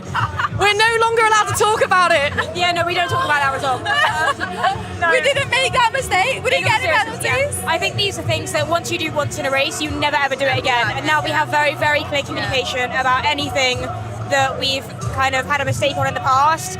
We shout very loudly on all the transitions. And tactically, we're so much cleaner. Yeah, I think we were just saying that's the first time ever in a race that we have had a plan and stuck to it exactly as we planned to race. And obviously, the nature of racing is that you don't always stick to the plan, you have to race the field. But today we stuck exactly to our race plan, and I'm so proud of how we executed it. It was amazing. And with a little bit of fun. And a little bit of fun. It was, right? It was so painful, but in the best way possible. Congratulations, ladies. You've done absolutely everybody around you proud. Until you asked who could beat Vivian Tafuto and Lauren Weeks, I think those two athletes, as they continue to develop and race with each other with the experience, I think they too could be two of them. They might be willing to pick it up, but maybe one of the amazing doubles we've seen in the Elite 15 here on the day. Let's take another look at our results here. We've spoken plenty about the front. We've spoken about Jess Petro, Jonah Vittrick missing out on the day, but they'll be back. Meg Martin and Calypso Sheridan just showing the potential. Danelle Lowe, Vicky McIntosh, they're always there. I think Manuela Garcia and Seka Arning may be hoping for a little more on the day.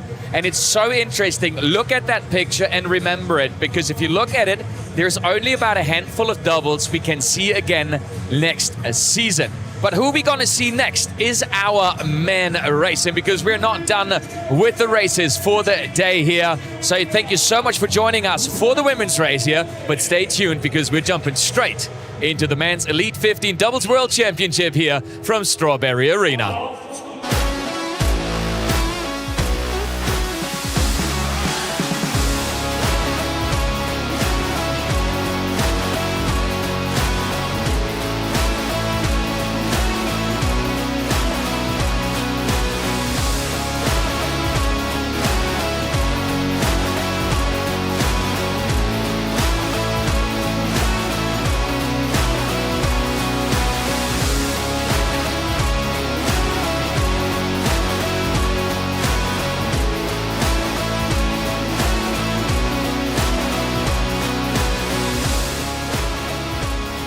Choose you. Choose everything. Choose cardio, choose strength, choose running, choose gymnastics, and choose to revel in the identity crisis. Choose training blocks, peak weeks, tapering and arguing about programming like it's a philosophy. Choose EMOMs, AMRAPs, WODs, and Metcons.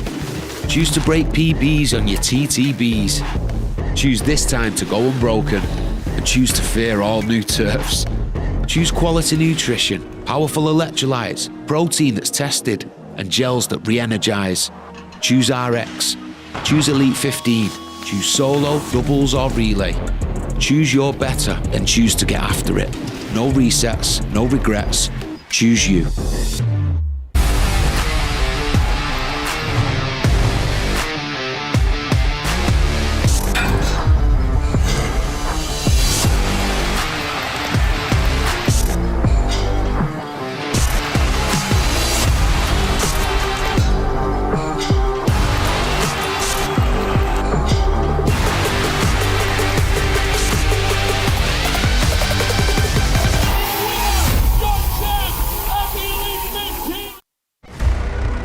competed with us all over the world. Showed your grit. Found your purpose. Tested your limits. And forged unforgettable memories. Always first at the finish line. Who knew I would make it this far? They hated, they never believed. Trendsetter, I'm a go-getter. But if you thought that was all, think again. HYROX. HYROX. HYROX. HYROX never stops. This season, we didn't just make history, we changed the game. With more than 100 events and more than 300 race days, HYROX is taking over. This was season 25-26. Global domination, barriers broken, passion ignited, a fitness evolution you can't avoid.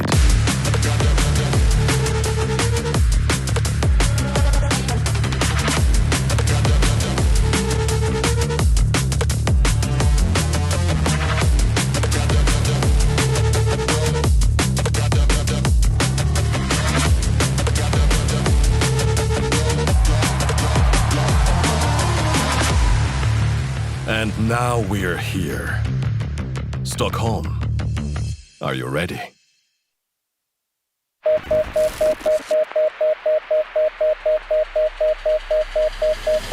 That, my friends, is what it takes to be a champion. This is incredible. He needs to take a moment.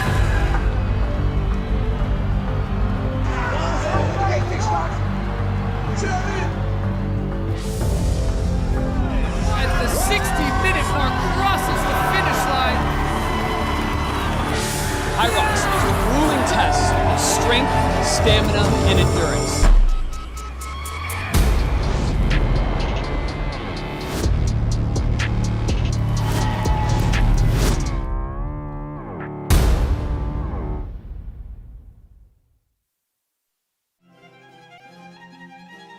We definitely are out there to win and to win only. I don't think you could ever count drama out of a World Championships race. You've got like a lot more amateur guys out there that want to just lead from the front and get some pictures early on. Other athletes who want some TV time, I would say. Screen time. Let the boys fight early. 5 minutes of that race is just about getting bodies out of the way so you can start racing. You can go your 2:30 minute per kilometer pace. We'll be there to clean them up. Anything is possible, and we will show that anything is possible. It's going to be really, really hard to beat us, and I think the only big opponent is the clock. True.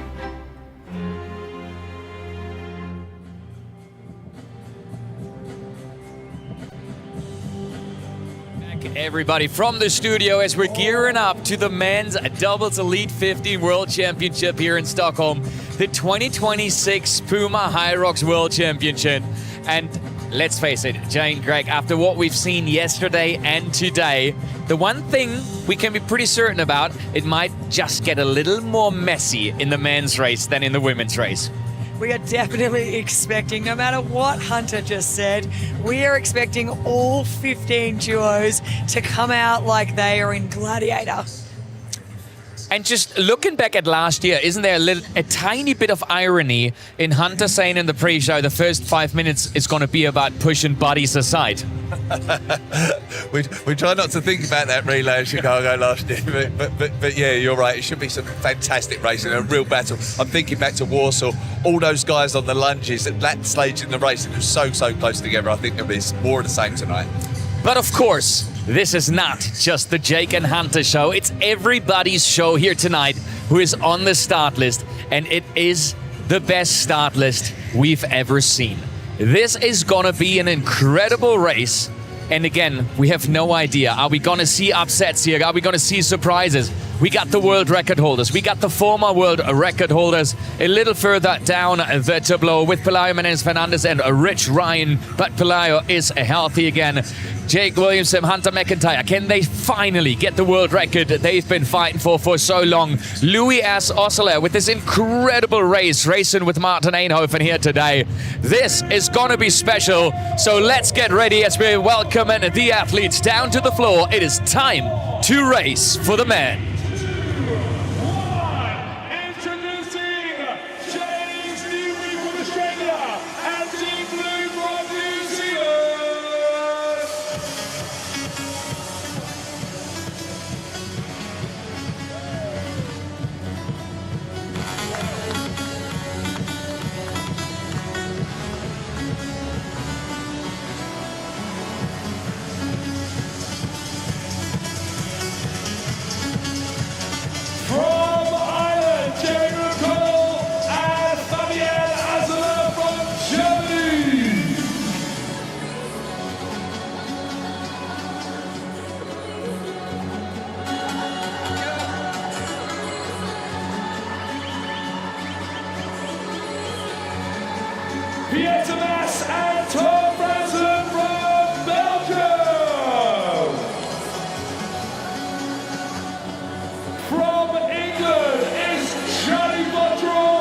World Champion.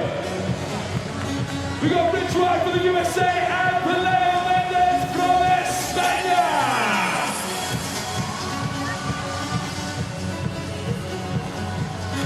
James Kenny from Australia and Jake Dillon from England.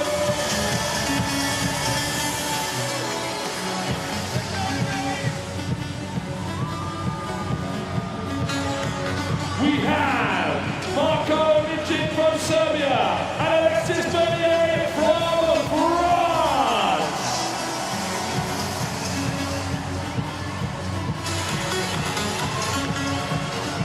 It's an all-US team. Dylan Scott, your world champion, and Sia Pelkova.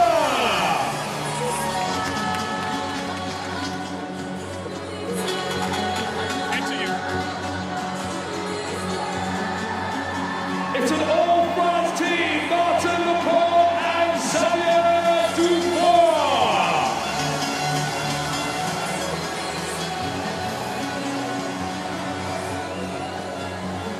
From the Netherlands, Martin Eindhoven and Louis Hustler from Belgium.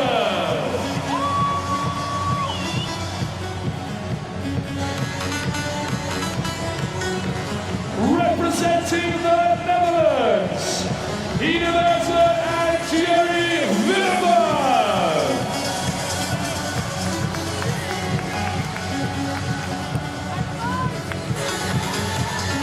Representing England, Luke Greer and Harry Thompson.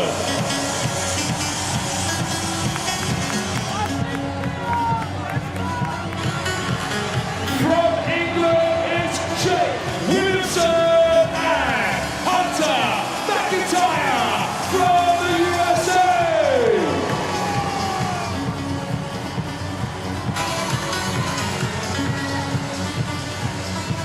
It's Denmark with Gustav Cordua and Sebastian Iversen.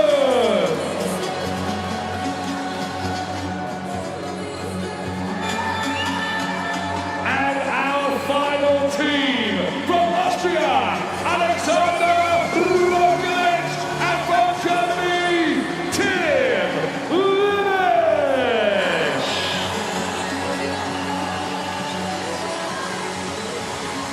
We're at the finish line in Stockholm. Every single detail has been refined. I'm glad to have the best kit in the game to help me prepare and hopefully help me get on the podium. When it comes to the sled push, really focus on keeping everything flat. That way you're wasting less energy. The main thing on the sled pull is rope management. Make sure it stays to one side like that, loop it and repeat the process. With the farmers, I want to make sure that I've got a good grip, get your hands around and then keep the kettlebells straight as you walk. The sandbag lunges. The tip I learned, train tracks, not tie ropes, keeping your feet shoulder width apart. So if you're on a tie rope, your feet go in front and you're much more unstable. With the wall balls, once you lose control of your breathing, that's when you're going to have to put the ball down. So exhale and then inhale on the way down. If you can do that for the full 100 reps, you should be golden. Good luck, go smash it, and most importantly, do it with a smile on your face. We've got just Do it with a smile on your face, and that's what we've been doing since the first race, and even before yesterday. We did it just a moment ago in the women's doubles race, and now we're going to put a smile on our faces for the men's doubles race. Look at this start list, and an interesting sneaky one. Martin Eindhoven, a very smart person, put together predictions. He's got an app for that with calculations and everything, and he does not put himself as a winner in there. So that's an interesting one we're going to watch very carefully with his partner Louis Ossola, who was second in the individuals yesterday. We can talk so much about the amazing athletes that we're going to see here. But Jane, you raced yourself. You've been down there. How does this tunnel feel right now? Well, I'm very grateful that I did not have as much testosterone in the tunnel that I was in. But this course is unreal. The stadium atmosphere here is unlike anything else I've ever raced, and these men are feeling it right now. They're going to put on a show for all of us. I believe this is better than the Super Bowl. Well, that's just the fact that they're staying here. No, this is incredible, and you see the fun is starting already. You see Alex Ronkovic playing with the camera. Interesting setup there to see. He's actually not right next to his partner, Tim Venish, so tactics are starting early. Hunter McIntyre behind Jake Williamson, which means Jake Williamson is just going to sprint out of the gate, just as Alex Ronkovic. And we're waiting for the lights to turn red one by one from the sides. And once we got them all illuminated, they will go off, computer randomized. Nobody knows how fast within 0 and 3 seconds. And when they go off, the race starts. And the lights are off and the race has begun for our men's doubles elite 15 World Championship here at the PUMA HYROX World Championship 2026. And just as we expected, absolutely sprint takeoff right now. And I think this is what we're going to see start to finish tonight. It's going to be sub 50 for at least 5 teams. It's going to be, oh, that's an all right, you should have been part of the predictions, Jane, but you refused, so here is my final predictions. I believe we haven't decided yet if we do relays or not. We're only going to do them if I fall behind here.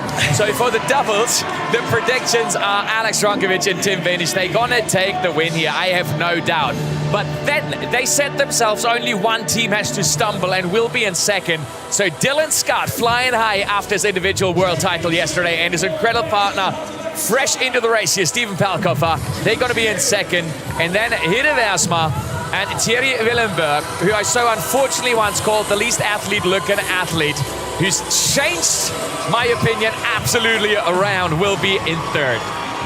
So I'm going with the same for first. Alexander Ronkovic and Tim Venish. I think they've been so impressive, and it's hard to overlook them for first place. Jake Williamson, though, and Hunter McIntyre, they're going to be pushing them really, really hard tonight. They've not raced against Ronkovic and Venish so far, but I think they're going to get a good race tonight, but we'll get second place. And then a bold prediction from me. Luke Greer and Harry Thompson, they finished third in London in a really, really impressive time. Luke Greer looked great last night on the runs, and if Harry Thompson can get close to that sort of running pace that Luke Greer had, I think they can get third place. I have a quick question. Where's Jake Williamson's partner? I can't see the bog pony. So this is an interesting setup. Again, Jake Williamson separating from Hunter McIntyre. I wonder if that might get them into trouble. He's way back. He's got the orange shorts on, so if you can glimpse him, he's towards the back of the field for sure. And Jake has actually just pulled out wide, kind of out of the fast lane. He's looking over his shoulder, wondering where Hunter actually is. He's at the very, very back of the pack. Yes, right there with Charlie Bottrell. We've just seen him in the picture. Now, Jake Williamson is realizing, hold on, my partner is missing as it goes into the workout. So this is the important thing, right? He cannot start the workout until Hunter McIntyre is there. He's got to wait for him. And this is something, I'm sorry to say that, but, you know, we've seen before. Now Hunter McIntyre is there. We've seen before. We've seen Jake Williamson. He's let's put it. He matches Hunter's personality well. You know, they play out there on the field and so on. So Jake was very busy going to the front and playing with the spectators and so on, and lost sight of his partner, which can be very costly at this point already. I'm very interested in why Hunter couldn't keep the speed that Jake was keeping up, though. That's what I understand what you're saying here, but I think that the speed that Jake was holding is definitely what they would have come into the race with the plan of, and I'm very intrigued to know why Hunter fell behind so quickly. These are the men holding the world record here right now. Tim Venish and Alex Ronkovic, but Hidde Versma, Thierry Willenberg were the first into the workouts. It looks like the Austrian-German duo is just a little bit faster at the erg there, but if somebody has the real insight and is in the thick of it, it is Lauren. Cheers, gang. So I was down at the start zone as the athletes were doing their walk-in, and one thing that was uber noticeable is they're hyper-conscious of it being slightly warmer in here than usual. Every single one of them was rapid cooling prior to running out onto course, so think pouring water over their heads into the bins provided. So they are clearly trying to get that body temperature as low as possible, knowing that it's going to rise over the next 40 minutes. It's a really good point that Lauren is mentioning there, and it is, if we look back at Warsaw, where it was temperatures, you know, in the lower double digits at times, racing out there, conditions are definitely a little more challenging in Stockholm now, mid of the year. Yeah, and we're at Midsummer this weekend, so we're actually at the middle of the summer. And I'm not cold in here. I don't know what the temperature is, but I'm standing here in a t-shirt and I'm absolutely not cold. And so I can imagine down there on the floor that it is going to feel a bit warmer, particularly when you're surrounded by people exerting themselves to the level that these people are. I'm so glad you finally solved the mystery of what Midsummer stands for, that means middle of the summer. Thank you very much for that educational bit, Jane. I just didn't want to commit to a pin. I didn't want to commit to detail I did not actually know about. So. Let's get back to the gentlemen on their screen. Jake Williamson, Hunter McIntyre, going to 1:31 pace. So it's definitely on pace there right now, Greg, from Hunter. So we're really surprised about what happened on that run. Yeah, we are. And the opening run, so Hidde Wiersma coming in first position in 2 minutes 35. Hunter McIntyre's opening run last night was 2:36, so it's not like that opening run tonight was super fast. It weren't like a pace that Hunter McIntyre's not comfortable with by any means. So just wonder whether there's a problem with him or whether he stumbled or something like that we missed. But it looked like he was holding a good pace on the skin. It looks like he's left this rock zone in a super good form as well. Absolutely, but look at how close they're together after the ski erg. And can we again please throw it back to Warsaw? Those pictures, for everybody who's watched the race, you know exactly what I'm talking about now next. The sandbag lunges all the way to workout number 7. There was a real traffic jam at the sandbag lunges. So we got an interesting setup here because we got the grid back, which means the traffic jam is not going to be there. So even if the doubles are really close together, athletes like Dylan Scott, who love the sandbag lunges, now got the space to unleash the beast in them. Definitely, and the same thing at the burpees as well. I remember seeing a bird's eye view of the burpees and they were trying to change lanes and jump into each other, and strategy is going to play in that. You don't want people to overtake you, so you're not going to block them, but you're definitely not going to create space for them, and the grid doesn't create any of those problems. Do you think what we've just seen was just another one out of Hunter's, arsenal of let's mess with the competition? Because he's now running ahead of Jake Williamson, as we've seen in the past from run 2 onwards, and he's right on the heels of Tim Venus and Alex Ronkovic, and he's looking around, making sure that Jake is there this time around. I'd be super interested to know that, because I agree with you. Jake almost got to that 4th ski erg and just reserved it for him while he made his way in. There was some pretend wounded deer move there from Hunter McIntyre, what we've seen. Maybe he tripped at the beginning, I don't know, but he is definitely on fire. He actually keeps looking around. Where is Jake Williamson? And I can tell you where Jake Williamson is. He is somewhere in the middle of a pain train trying to go with Hunter McIntyre on that run right now. And that pain train is population 6 right now. We can see Alex and Tim. I think they're ahead of the pain train. I don't think they're in the pain train right now. But we're definitely seeing Hidde. He has a point to prove. He wants to really redeem himself after his solo race last night. Charlie Bottrell just waving to the crowd. He had a great race last night. I hope that we get to see that Charlie Bottrell there tonight. And it's just incredible. Like a moment ago, looking down on the track, if you look at Fleet and Newberry, just looking at their background and where they're coming from, they're just machines looking at them. They're big boys. Yeah, they are big boys, and they can come into their own on these next 2 stations in particular. The sled push is hard to really differentiate yourselves in the doubles, but on the sled pull, I remember watching them in Brisbane, and they looked so good there. They were just pulling it like it weighed absolutely nothing. So I'm really excited to see them on this station tonight. And James Newbury made a big move at the Warbles in Brisbane at the regionals. His cadence was unmatched. It was the easiest thing he's ever done, I would say. He made it look so easy. I think the problem for both of those athletes will be the speed that these men will sustain on those runs for 8 kilometres tonight. And speaking of speed, look at Alex Ronkovic and Tim Vanish just opening up a little bit of a gap on that run. So Hunter McIntyre, Jake Williamson, Thierry Willemberg and Hidde Versma not able to go with them just quite at that speed, which just shows you with Alex and Tim, we're seeing them the way we expected to see them. It's not Warsaw, where there was just something off on the day with Tim. They're absolutely ready to fire on all cylinders here. But now we're seeing Hunter McIntyre basically sprinting 3/4 of a lane there with that sled before handing over to Jake Williamson. Hunter McIntyre doing 1:39 on the sled push in the solo races last night. Got to be one of the fastest that we've ever seen in the Elites. And just look at, it's a thing of beauty how fast he's moving that sled. But then Tim Vanish and Alex Ronkovic going unbroken on the lane. So the deficit they have compared to the speed that Hunter McIntyre is going is they didn't have that handover time. This is the first time they're handing over now. So now, Jane, this is a really smart move. Halfway through the push, you're still able to recover your calves and your quads. But then you want to make sure you don't push too much lactate in there. But look at the move from Hunter McIntyre and Jake Williamson now. And it's signature move by Tim and Alex to split it in thirds on the last lap.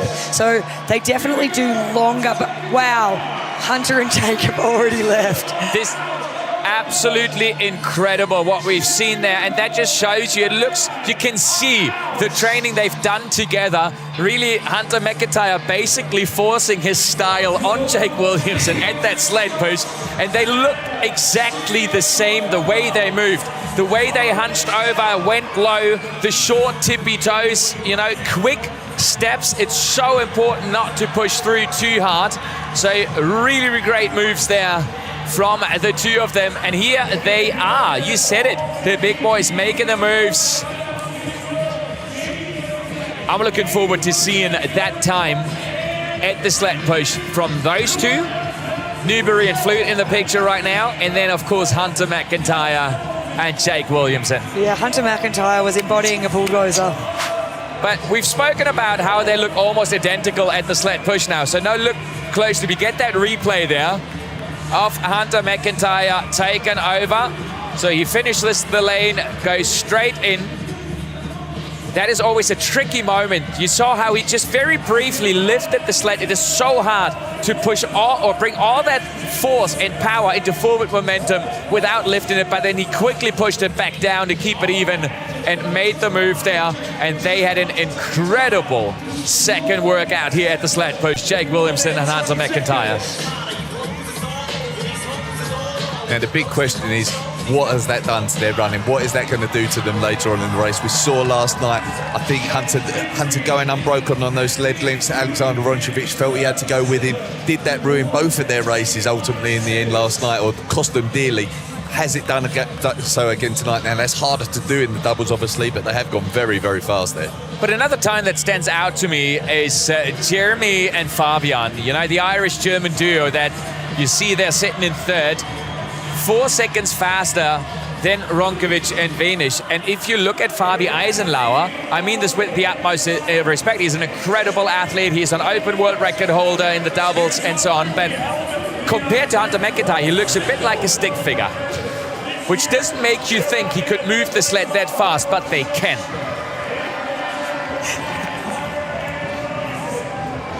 No comments. Absolutely right.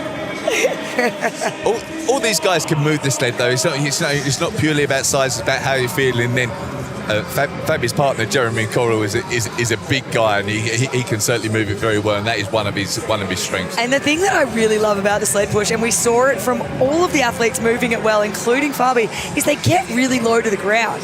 They make sure they're very low to the ground, they're very close over the sled, and their center of mass and that body position actually moves the sled so much. So it's not brute force, it's actually positioning and cadence.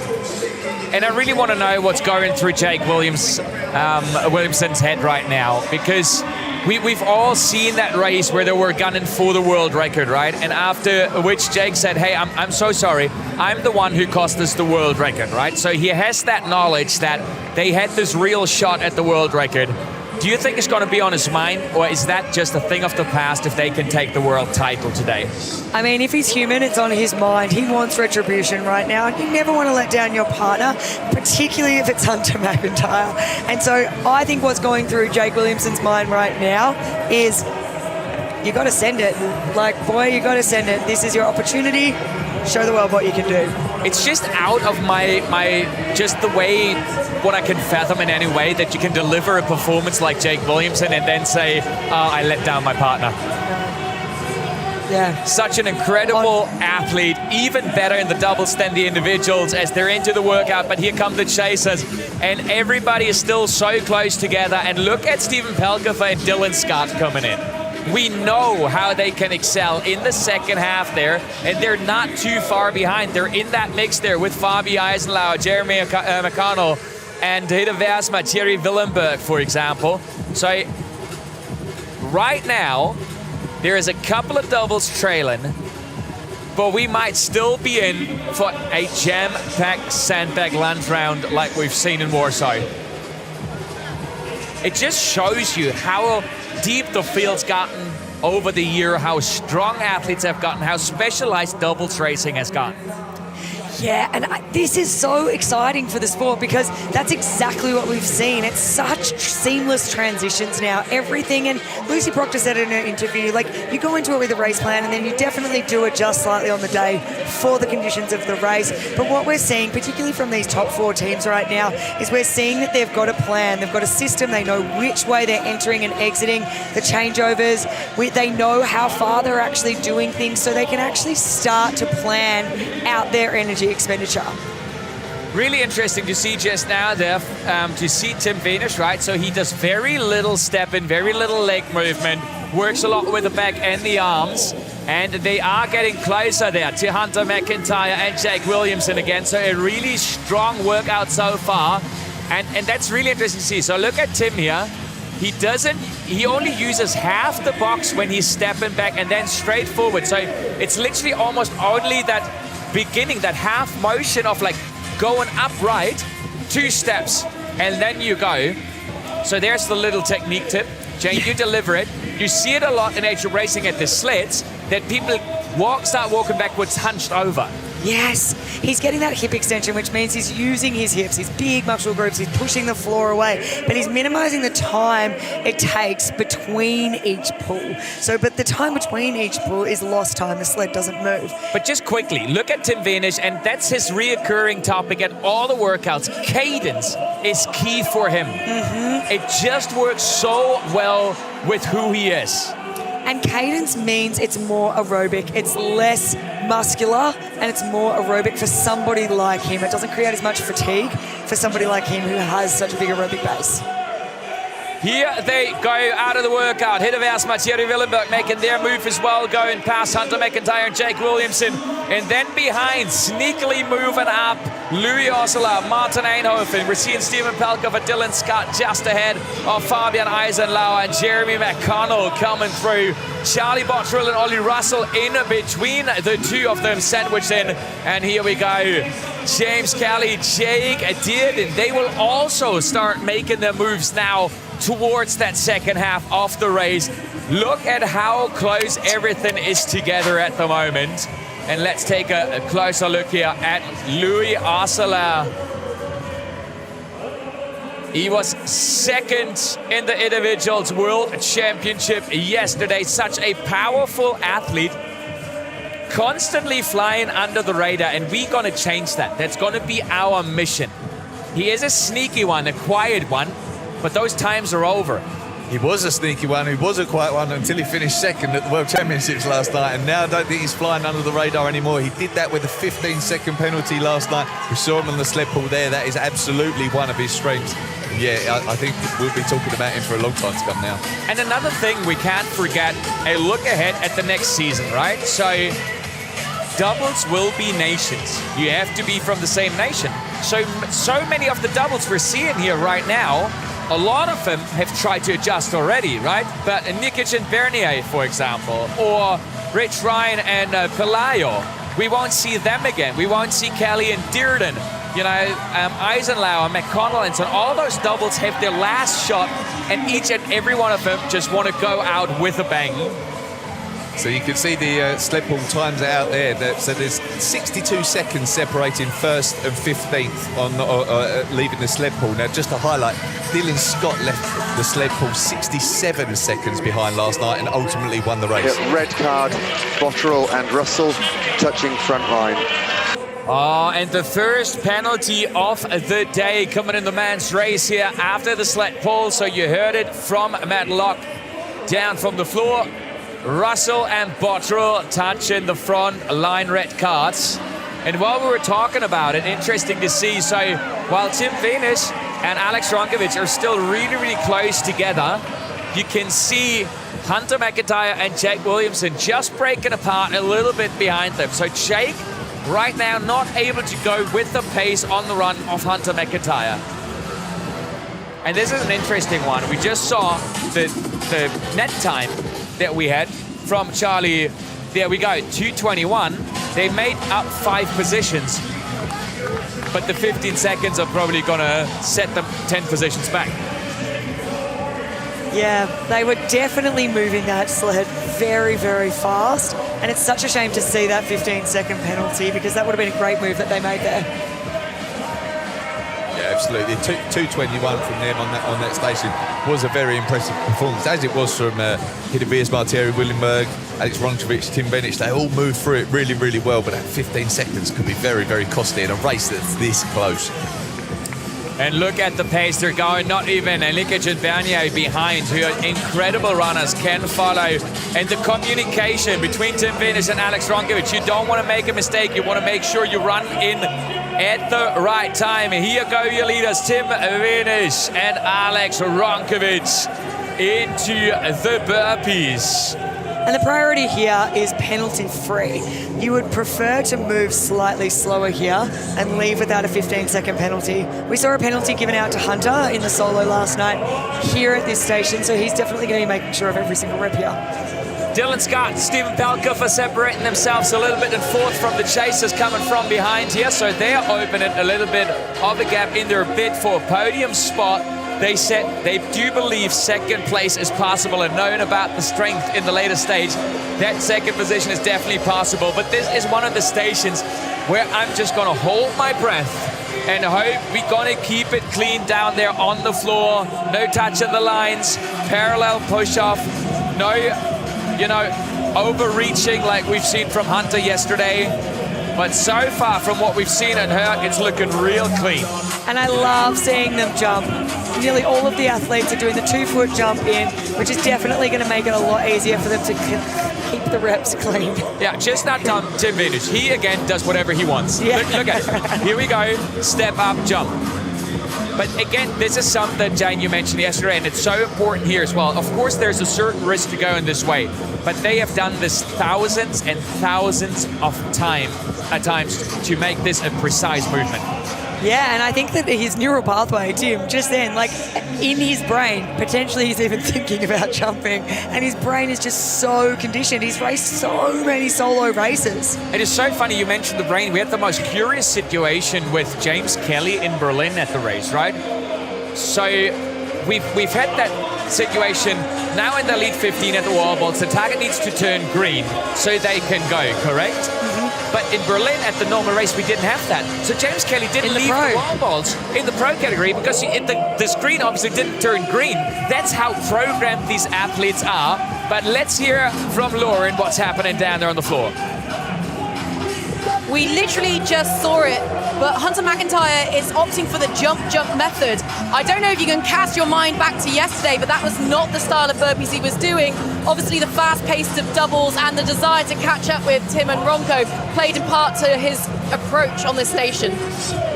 And of course, a second part playing into that is you can now recover. So the jump, as you so nicely call it and have established now as in the official rule book, is it brings your heart rate up a lot more. So you want to have that brief moment of bringing the heart rate down before hammering back out onto that run. Exactly, and this is what your training is for, to develop skills and capacity with a new skill to be able to sustain that increased workload there.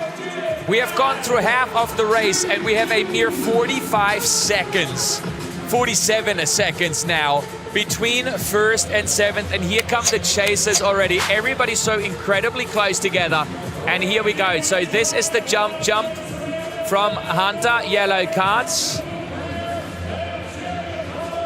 I love that. That's a good team partner, right? Yeah. It's just first thing, let's complain. He's got his back. Instant reaction. He's got his reaction. He's got his partner's back. First thing you do, complain, and then we'll find out what that was about.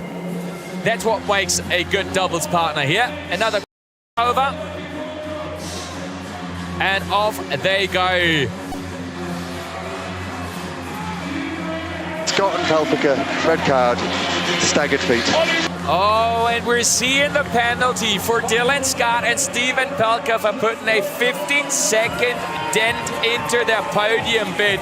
And Harry Thompson is in a world of suffering right now, trying to stay with Luke Greer out there on that run. Luke Greer in the front, then we see Tim Vintage, Alex Ronkovic in the middle, and Harry Thompson. And you see that he's starting to throw his head and his body like curved back. That is like he is fighting. Luke Greer is an incredible runner. He's probably not even at his marathon pace right now. We see him smiling, and Harry Thompson, on the other hand, does not have the same background in running, and so the pace that he is holding right now is absolutely above threshold, whereas Luke is cruising. So, Dylan Scott, Stephen Pelka are doing the best they possibly can to try and get Greg win the season's predictions here with their 15-second penalty. I had them on second. They still have a shot. We've seen it. If you remember that interview yesterday from Dylan Scott, that was incredible yesterday when he said, the way he took us through this, how he started believing throughout the race again and realizing, hold on, I have a chance, but we're hearing from Ed Locke again. Yeah, red card, Dufour and partner. So, we are seeing another penalty down there for the French duo. A little bit of drama, as promised in our men's doubles race here. 15 seconds now on top for Martin Lecorne and Xavier Dufour, sitting in 14th there right now. And that was just staggered feet on the burpees. So, both penalties at the burpees, staggered feet. Hunter McIntyre, Jake Williamson getting away with just a warning with a yellow card. But no problem, no trouble there for Tim Vintage and Alex Ronkovic, your race leaders, as they come into the row.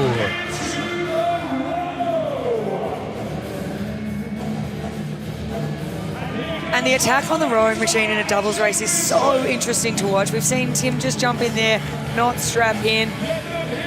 We know he likes to hurt. And while we see them coming in, we've got another interesting duo down there on the track, slowly separating themselves from Louis Osler and Martin Eijnhoven. We're seeing James Kelly and Jake Dearden making their move. And it looks like Martin Eijnhoven is really struggling. Louis Osler, who we know is on absolute fire, keeps looking around, keeps motivating him, but they cannot bring up the speed. Martin Eijnhoven fighting right now as we're looking at our leaders at the screen.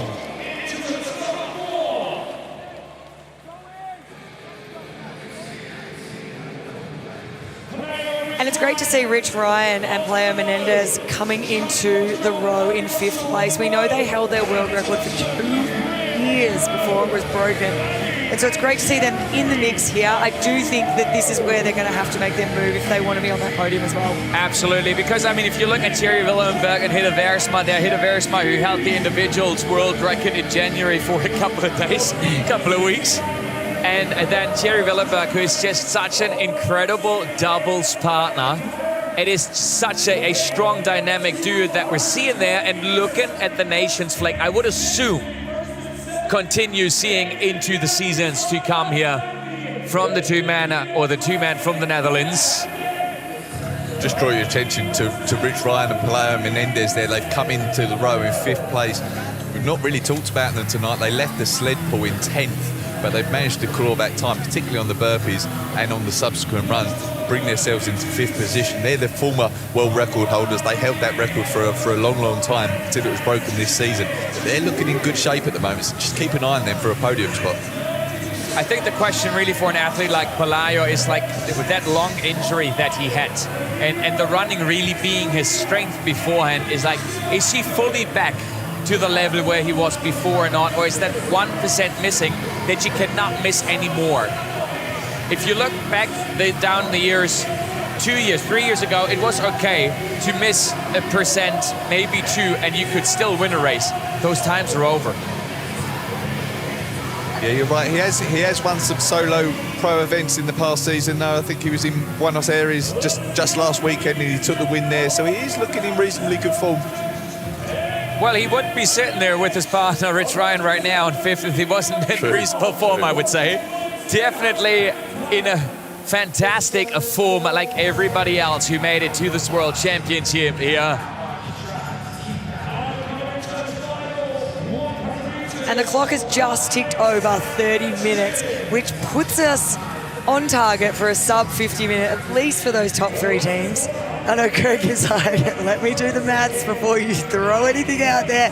But it's great to see it's on this rower here, only at 30 minutes, which just shows how fast these athletes are actually going here. And we're seeing Peter Mays, Tom Frensens a little further down in 14th. The Belgians, a fantastic double as we see Austria and Germany leaving here. And they're the ones that you know, they're still the unique breed who combine work and family life and building a new house recently and everything with Racing Elite here. It looks like maybe they lost a little bit of their punch throughout the season after qualifying like a while ago, sitting there at 14th right now as Hunter McIntyre and Jake Williamson are going on the hunt.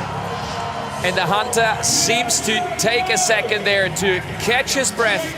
Thierry Willenberg and Ida Versma getting ready as well. So are Dylan Scott and Steven Pelkoff, but they got to find some magic. They got to find some 15 seconds there on Ida Versma and Thierry Willenberg with that penalty that they had there. But what we do know is one more workout for fun and entertainment, and then Dylan Scott is going to hammer those sandbag lunges.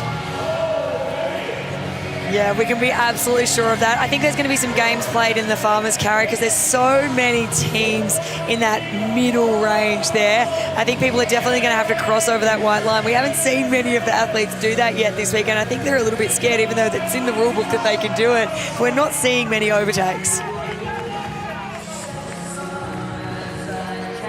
So the head-to-head come up on the screen there versus the leaders, and then Hunter McIntyre and Jake Williamson in 2nd place. So the difference is really occurred.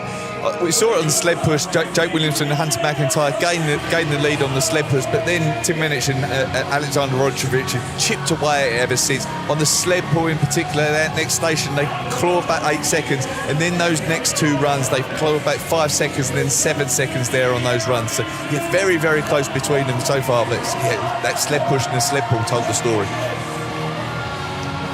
And another great story that we're seeing there right now is Ollie Russell and Charlie Bottrell right in the mix there. You look back at that Hamburg race at the beginning of the season where even, you know, Ollie Russell said after the race, I was really worried about Charlie Bottrell breaking his neck because he spent his entire time just looking backwards trying to find me. And there he is. And then if you follow Ollie Russell on social media, you think like, it looks almost like there's no specific training. He's hiking in the mountains, he's riding his bike here, he's enjoying nature and everything. And boy, is he on point on the day here. Absolutely delivering. He looked stellar running through the picture there just a moment ago. And despite the 15-second penalty, they're definitely not out of contention for the podium either here. No, because we've talked about Dylan Scott's lunges a few times tonight, but Ollie Russell has some super fast lunges. We've seen him in some relay teams in the past. He's putting in some incredible time, so they can gain back time there. Is it just me who has that moment when like people like Charlie Seal or Dylan Scott or Ollie Russell go like, oh, we really love sandbag lunges? I have this brief moment of like, what did I just hear? Like, it's like when a person tells you, I don't eat chocolate or I don't drink coffee, where you're like, wait, no, they did not just say that. There's something wrong with this person. I have that same thing when somebody tells me I like sandbag lunges. Yes, agree. And wall balls. I really like the wall ball station. I'm like, well, that's good for you. I didn't need to know that. I think it's safe to say, though, the stadium is full here of people who like this suffering. Who like to watch the suffering, you mean? The people in the grandstand, they enjoy watching the suffering. The athletes down there on the floor, they enjoy the suffering, well, for themselves, but especially inflicting that pain on the competition. And right now, it's Alex Ronkovic and Tim Vinish inflicting that pain on everybody else down on the track. Here they go into the Farmers Carry. It's going to get fairly busy there again at the Farmers Carry, but I'm going to mention it again. Teams, athletes are allowed to cross the here black and then later on white line in order to pass other teams if needed. I absolutely love this format where they go around the outside of the arena and fans can get really close to the action. I think it's fantastic. But look at this big pack of athletes coming through here. Hunter McIntyre and Jake Williamson. They're the ones allowed to actually grab the kettlebells. Everybody else is going in for another lap there. Alex Ronkovic looking around. That means the handover is coming. And that's another important thing. You're in doubles now, right? So you don't need to go on road. You go exactly as long as you feel comfortable, as long as you don't have to slow down. You don't start hunching too much, because that's when you start really start hurting your legs. Yeah, and you've got to be super precise with your changeover, though. It's so easy to get in each other's way. And this is where I'm quite interested to see with this group of athletes here, when they actually do the changeover, how much they get in each other's way here. I just had this brief moment of looking at them, thinking ahead the next two stations. If they make it clean through the sandbag lunges, and my thought went straight. After seeing Chicago last year, after seeing some of the majors, after seeing yesterday, my first thought was like, I'm so glad Tim Vinish has somebody else with him at the wall balls. Yes. And that's somebody who could ask for a better partner than Alex Ronkovic. You know, you might just as well use the guy as your doubles partner who holds both world records. Exactly. Why? I mean, if there's an obvious choice, it would be that guy. Definitely. So, Hidde Versma and Thierry Willenberg dropping a little bit behind, but they got this advantage of a penalty-free race so far. And they're making a little bit of a move there, definitely on Ollie Russell and Charlie Bottrell, and they also gone through Dylan Scott and Steven Pelkoffer there. So there's still a lot of shuffling around. We're seeing the former world record holders, Pelayo, Fernandez, Menendez in there, Rich Ryan, and so on. It is so close together.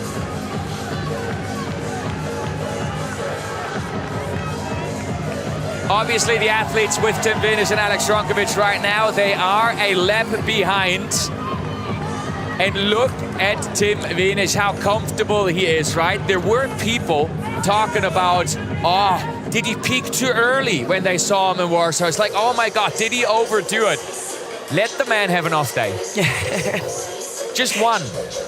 And let him race with Alex rather than against him. Exactly, and I think that's so much pressure that we have to actually put up with. And if you think about sports like the NBA, when they have their finals series, there's multiple games that they actually play, whereas these guys have that one race where it all comes down to that 1 hour, and everything's got to come together on that day. You gotta love Hunter. How is there not a meme of that out there? People, get to it, please. I want to see those Hunter memes after the race here. Man, I really, truly hope Hunter McIntyre is just teasing when he says he might not be coming back, because we need that character in the sport. And I just want to point that out with Hunter again as we're looking at the leaders here and this incredible move that we've seen there at the Farmers Carry with a 102. But Hunter McIntyre, he's a showman. He's controversial. He has his moments, you know, his Jeremy moments, like last World Championship. But the reality behind the man is he brings the entertainment to the sport. He brings the love to the athletes, to the upcoming athletes and the support. And I really hope, which way ever, that he keeps that up. As we see Alex Ronkovic just celebrate with the crowds. And the last time we've seen him do that this early, he already knew he had it in the back. And this was great to see, right? So there is communication there from Tim Vinish to the grandstands, to the team. He's arrived with an incredible team here, about 10 people it looked like on the picture yesterday. And everybody's just making sure nothing goes wrong. Laps are being counted. Yeah, you do not want to miss a lap at this stage of the race. But what we want to see, just back on what you're saying about Hunter and also with Alex, we want people who love the sport. We want them out there enjoying themselves. We want spectators who love the sport. And this is what we're seeing from these men tonight. They genuinely love what it is that they're out there doing. Although they look like they're in pain right now, I know deep down they genuinely enjoy it. Luke Greer and Harry Thompson making a fantastic move there at the Farmers Carry with this 1:02. We're in the final run lap. They're going into the sandbag lunges. And one more time, I'm going to try to hold my breath as long as I can. This is the other station, I want to say, where infringements tend to happen. Very often, it's hip extension. But look at Alex Ronkovic celebrate, asking for the support of the crowds here. This is how good he's feeling down there on the floor right now. Racing hard, enjoying himself, bringing the entertainment. And the truth of what we're seeing here right now is they wouldn't even have to go full risk. You don't need to get to that point now where you get an early warning, which is costing you a lot of time because you start getting real careful, because they got a sizable lead over Hunter McIntyre and Jake Williamson, not even having arrived at the sandbag lunges as they're going through the rock zone. It's a huge advantage to then be able to stabilize before you make any moves right now. And in complete opposition to that is what we see from Hunter right now. He's going to have to take risks here, and so is Jake, which is definitely going to put them on a little bit more tender footing in getting up. And this is such a hard station to judge for the judges down there, right? Because you always have Hunter with like a slightly more leaned over position, so it's very hard to judge, is he extending the hip fully? At the same time, you need to see with the cycle speed they have there, did the knee touch the floor or not? And that's why we got the best of the best judges down there on the floor doing their thing.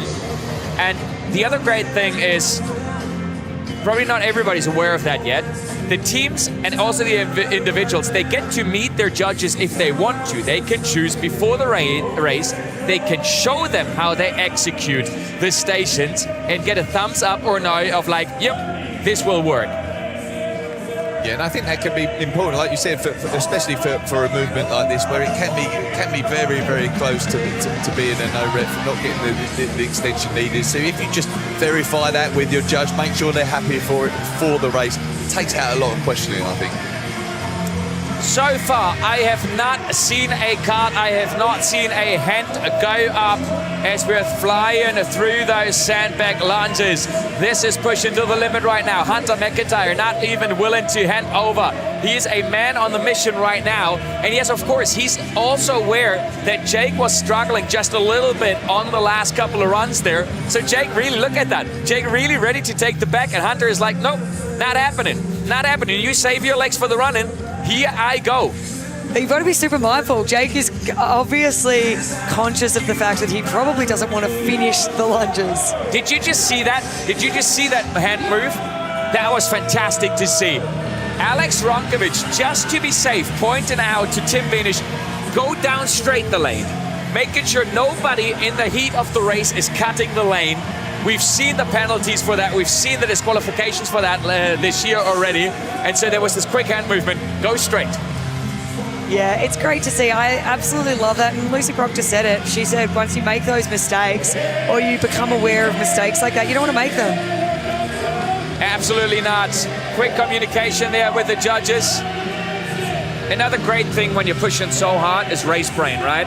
It seems so obvious that where you need to go, but when you're in there, when the lactate is rushing through the body, you know, the oxygen is trying to somewhere to get to the right places in the body, suddenly the brain ain't that active anymore. It's not as important anymore. What is more important is getting that oxygen to the muscles. So coming into the sandbag lunges, it was very, very close with Steven Pelkoffer and Dylan Scott, and interestingly enough, they lost time at the sandbag lunges. Very surprisingly, with Pelayo Mendes and Rich Ryan moving themselves into third. Absolutely fantastic set from both Rich and Pelayo there. Even with a yellow card, they managed to move up 2 places here. Very, very strong workout, and they're now in third position. Third position as we're headed towards the wobbles. We are getting ready for the final, for the decisive workout here for our Elite men's doubles. HYROX World Championship in Stockholm. And Alex Ronkovic is asking for the crowds to make some noise for our athletes down there on the floor. That's a great move from Rich Ryan, Pelayo and Menendez, and they're coming into the wall ball station. They did a 3:20, really impressive wall ball station in Phoenix. So if they can repeat that, they're certainly putting themselves in a great position for third place at least, possibly even second. But if there's one station where I would not have expected Dylan Scott and Steven Pelkoffer to potentially throw away the podium, it was the sandbag lunges. I want to know afterwards what happened, because that's where we expected them to actually most likely get the podium. And look at the confidence of Alex Ronkovic. He is getting ready for yet another HYROX World Champion title in the collection. The race ain't over yet, but looking at that duo, drama is not expected at the wobbles. And did you just see that? But before we go into that, let's go down to the floor. Just a really perfect interaction between Charlie Bottrell and Rich Ryan. Rich Ryan's face said, "I love running." Charlie Bottrell's face said, "I am hating every second of this." Just goes to show where their head's at. Rich and Pelayo told me they're sticking to their game plan in this race, and it's paying off. Well, they're sticking to their race plan, but the duo we're seeing on the screen right now, they're sticking even more to the race plan. It is Tim Venus and Alex Ronkovic into the wobbles as the leaders in your race here. And now Hunter McIntyre and Jake Williamson coming in with a roughly close to 20 wall ball deficit until they pick up the ball. 18 it is. They got to catch up here. So that is roughly 34 seconds at the cycle speed that they're going.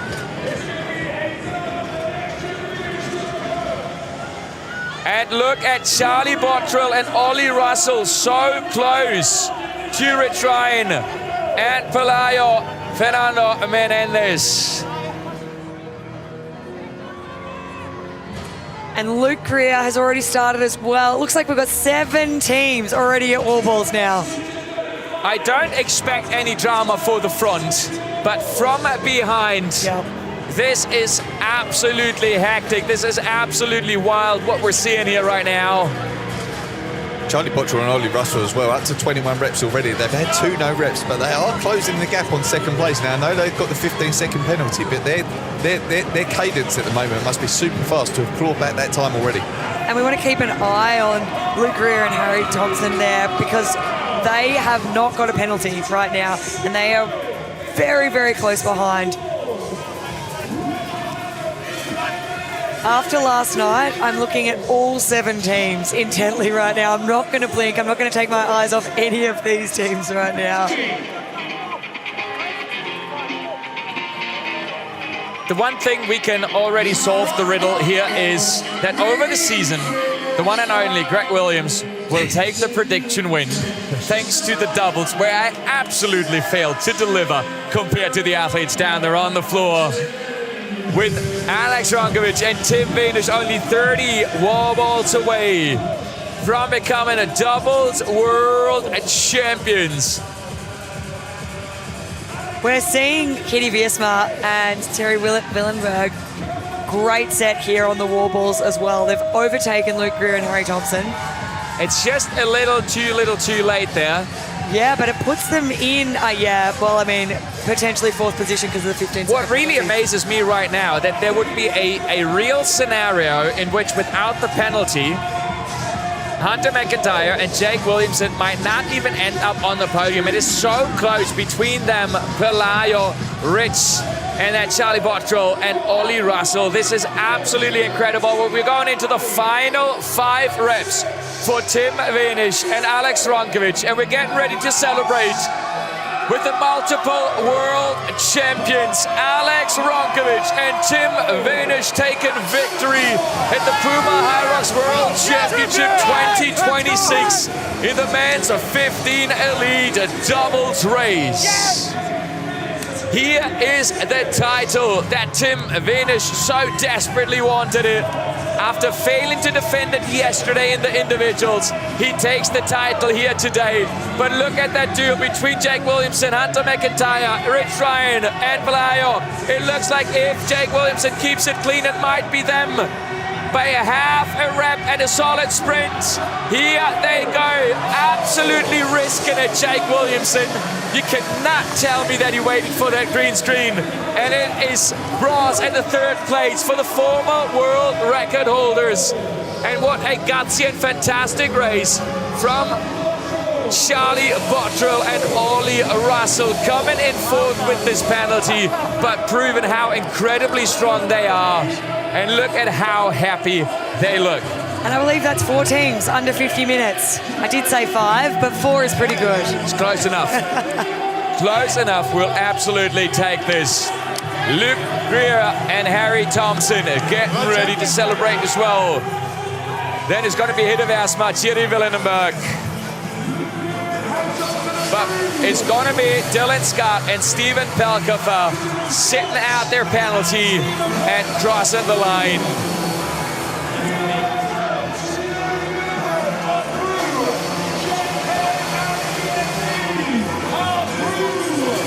James Kelly, Jake Dearden coming through. Fabian Eisenlauer and Jerry McConnell, they're going to lose another position at least to Louis Osler and Martin Eindhoven, who are in their final 2 reps. The depth in this field is absolutely insane. The athletes that are stood across the finish line, such exceptional athletes. And they still need to be careful that they're not going to be passed by Sebastian Iffersen and Gustav Korda. But look at 19 no reps from Eisenlauer. Look at Pelayo. Look at the emotions. The struggle, the injury, everything he had to go through to be here at the World Championship, and he's bringing home a medal. And he is such a lovely man. You need to follow him on the socials if you don't. Pelayo is such a good guy. And I love seeing how much emotion it is. It's been a really, really, really rough year for him. And look at that, 3rd. And another thing I'm really enjoying right now is, you know, everybody knowing this racing has become so close. Even 7th or 8th place, they're coming across the line with a smile. As we got Franson and Smears crossing the finish line here as well. With Greg, that leaves us with 1 double out there on the floor. Yeah, James Newbury, Dean Flood, and we talked about how great James Newbury's Warbles were in Brisbane. They picked up 10 no reps tonight already. 11 no reps there for them. But yeah, we knew it was a big ask for them tonight with the running pace that these teams have got. But still, a really impressive performance from them, to be fair. We have a saying in triathlon where we say, if you can't be first, be last. It's where you get the 2nd most applause. Well, Tim Venish in his interview yesterday said everyone who doesn't come first, like, 2nd is the first loser. What, nothing matters after first. It was savage. I know. That's bad.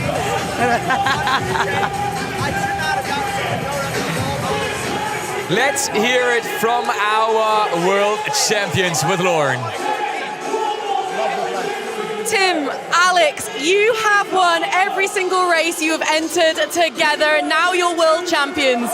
Was this inevitable? Crazy. Like all we dreamed of, all we were chasing for. Like last season, like this season, we started, like let's try together something great. We achieved great, won all majors, won all races we raced, won the world champs. I think a lot of people's gonna miss us next season. Yes, honestly, the pressure was on you, on us today, and I'm really proud that we achieved the world champion title together, and we will celebrate it in Vegas next week. So it's like a best ending of a season. What can happen? And for you, a little one-up on Hunter McIntyre? Yeah, so we both. So it's really great, and I'm just happy to achieve this as a team, and I love him as a friend, I love him as a double partner, and yeah, I'm so proud of us. How did you work together out there so well? You could see by the lunges that this was wrapped up, shall we say, but where were you finding the time? I mean, like, right from the beginning, like perfect communication, played out our strength, canceled the weaknesses, and yeah, like we are just perfect. He's a great runner, I'm good on the stations, and it just fits well, and yeah, that is what it is. Do we know where we're going to see you both next season? Have you got new partners lined up? Are you going to even be in the doubles next year? So honestly, at first we have a great off season. I can say I race with Yannick Chapler next season.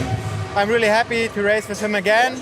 But now, just off season, we're partying. Sunday after party, you will see us. Sunday at the after party, you'll see us. Today, Sunday. On the tables. On the table, for sure. That sounds dangerous. We'll go have some fun. Thank you very much. Thank you. See ya. Well, one thing I can say for everybody who was at the after party in Chicago, where phones were not allowed, it wouldn't be Tim Venus' first time on a table. What an incredible race by the two of them. And I mean, it's fair to say right now, if you want to win a world title in the doubles, you want to pick Tim Venus. Seems to be working out no matter who he's racing with. Yeah, absolutely. I mean, he's a super strong athlete, super strong runner. I think the double suits him amazingly well, and we saw it as well in the women's style. Lauren Weeks, a repeat doubles winner. But yeah, absolutely, really strong athlete. And great to see just here, Hunter McIntyre, Jake Williamson. Hunter said before the race, you know, the first 5 minutes of the race is just all about pushing bodies aside. But in the end, they ended up chasing two bodies they just did not manage to push out of the way. And I'm still super curious to know if it was actually a strategy of Hunter's to come into the ski so late there, and if it was, in fact, an actual mistake in the end. Well, you just never know with him, right? You'll know when you talk to him. When he got that smirk on his face, then you know exactly if it was planned or not. But also, knowing Hunter, we've been around him for so long. The one thing we can say is he's down there with a smile. He enjoyed himself thoroughly throughout this race. Yeah, he said to me in the media day before the solos race, he just wants to have a really good race. He wants the guys to go out there and have a fight, and I think he's enjoyed both races this weekend. And I'm so excited to say that we're far from done with racing. Of course, we're going to show you the times and everything in a moment, but we've got the relays coming up as well. But before we go into this, of course, we want to hear from the showman and his partner, the two showmen these days, Hunter McIntyre and Jake Williamson. Hunter, Jake, it's silver at the World Championships. It was an admirable battle. Talk me through the emotion of what a huge race to close the season by. I think first of all, we didn't have an incredibly crappy judge counting our reps. That was really impressive. And then beyond that, I also had an incredibly great partner who got to share the experience with me. And I'm grateful for that. Honestly, we should be able to be athletes unencumbered by people's bad decisions. And Jake is such a handsome man. I just want to be able to shine next to him as a free man in a free sport without any issues holding us back. Yeah, I can't really talk too much because I think I might throw up into a bag, but I couldn't have asked for a better human partner, fiance. So yeah, hopefully we can race together next year. We can put up a bit of a fight to make that happen. But yeah, I've loved every minute of training camp, the process, working towards this, and I'm just very grateful for this opportunity. Well, it sounds like that retirement isn't quite on the cards just yet, if you can make this work. I think it'd be really important to invite better judges in so that athletes have better opportunities. If that's the case, I'd love to show back up again. HYROX, I hope you get my message loud and clear. Guys, it's been great to watch you this season. Great work. Have a great night. Power bottom, bulk pony, peace. Well, I was not entirely right about a happy Hunter McIntyre out there. Shots are being fired right now. But the other thing that stands out to me, by the way, about the shots being fired, the one thing I want to point out here, we had that discussion yesterday publicly as well with like, why did Hunter get a penalty and it was taken away? These are not random, beautiful people out there. We have a VAR. Footage is being reviewed and then the final call is made before Matt Locke announces this. So maybe Hunter will have to rewatch the footage there himself. But the other thing I start believing is we might not just see Tim Venish and Alex Ronkovic in Vegas next week. They might be partying, but there might be a wedding for Jake. I'm starting to believe they will use this loophole to actually race this. I wouldn't be surprised. Absolutely incredible. You never know with them. They're going to keep us on our toes. And on his toes again and way beyond, on a cloud, must be Pelayo. After overcoming injury, we've seen the tears, and we want to hear from the man himself down with Lauren at the finish line.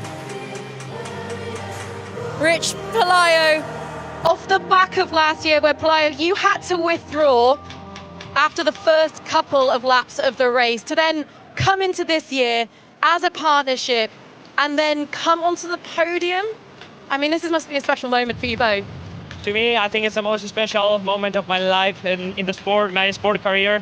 I've been thinking of this race for a year, and I had this race in my head for 365 days. I wanted to come back to the World Championships, race with Rich, giving him back what I couldn't last year, and I think we made the best we could, and we finished our journey with this podium, so we are so happy.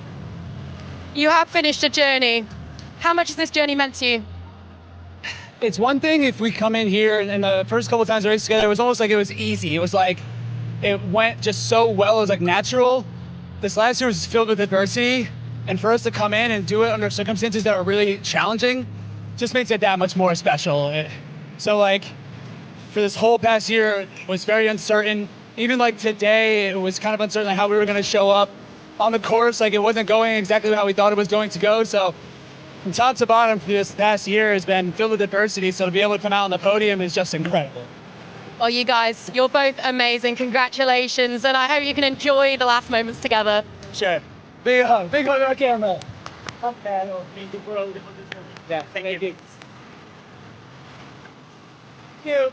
And one thing to point out there that we should really not forget is there was never a doubt in Rich Ryan to say, I will not race with anybody else. He had all the opportunities. He said, absolutely not. I'm going to wait for Pelayo. And it just shows the human he is. The second thing that stood out there, big interview rookie mistake there from Pelayo that we've seen from Greg before as well. Whenever you ask what the greatest moment in your life is, you talk about your wife first and then everything else behind. Pro tip. Our results here at the Men's Doubles Elite 15 World Championship in Stockholm. We've seen the front of the race. We've spoken to them at the finish line, but what a race from Charlie Bottrell and Ollie Russell. Without that penalty, they would have been right there for the podium. Luke Greer and Harry Thompson coming back through in that second half of the race.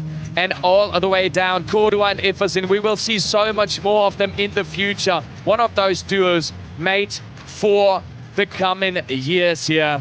It's been a journey this season, but the journey is not over yet. I want to say thanks for tonight, Shane. Greg, thank you so much. And of course, to our viewers as well. But we're going to come back on Sunday with our relay, of course, live streamed as well. And it's going to be a really interesting one. Because with the system that we've seen here, you can see it here. So we're going to tune in at 7:30 for the Mixed Relay Invitational. We're going to see some surprising teams. We're going to see people who qualified throughout the season that wouldn't be necessarily the first athlete you think of in the relay, which makes it really hard to predict, Greg. Absolutely does. And as an example, Joanna Wettrick won't be part of the Australia team, but there are some fantastic teams there. 80 great athletes are going to be out on the course. It's going to be fast. Could be chaos, but it's going to be exciting. And the great thing about it is, you've seen the smiles here already. There's going to be even more smiles. There's something very special about the atmosphere and the feeling that everybody's bringing to the floor. And we're looking forward to sharing that with you. I hope this race entertained. I hope our athletes entertained and you enjoyed this. And then we wish you a wonderful night, a day, wherever you are in the world. See you on Sunday.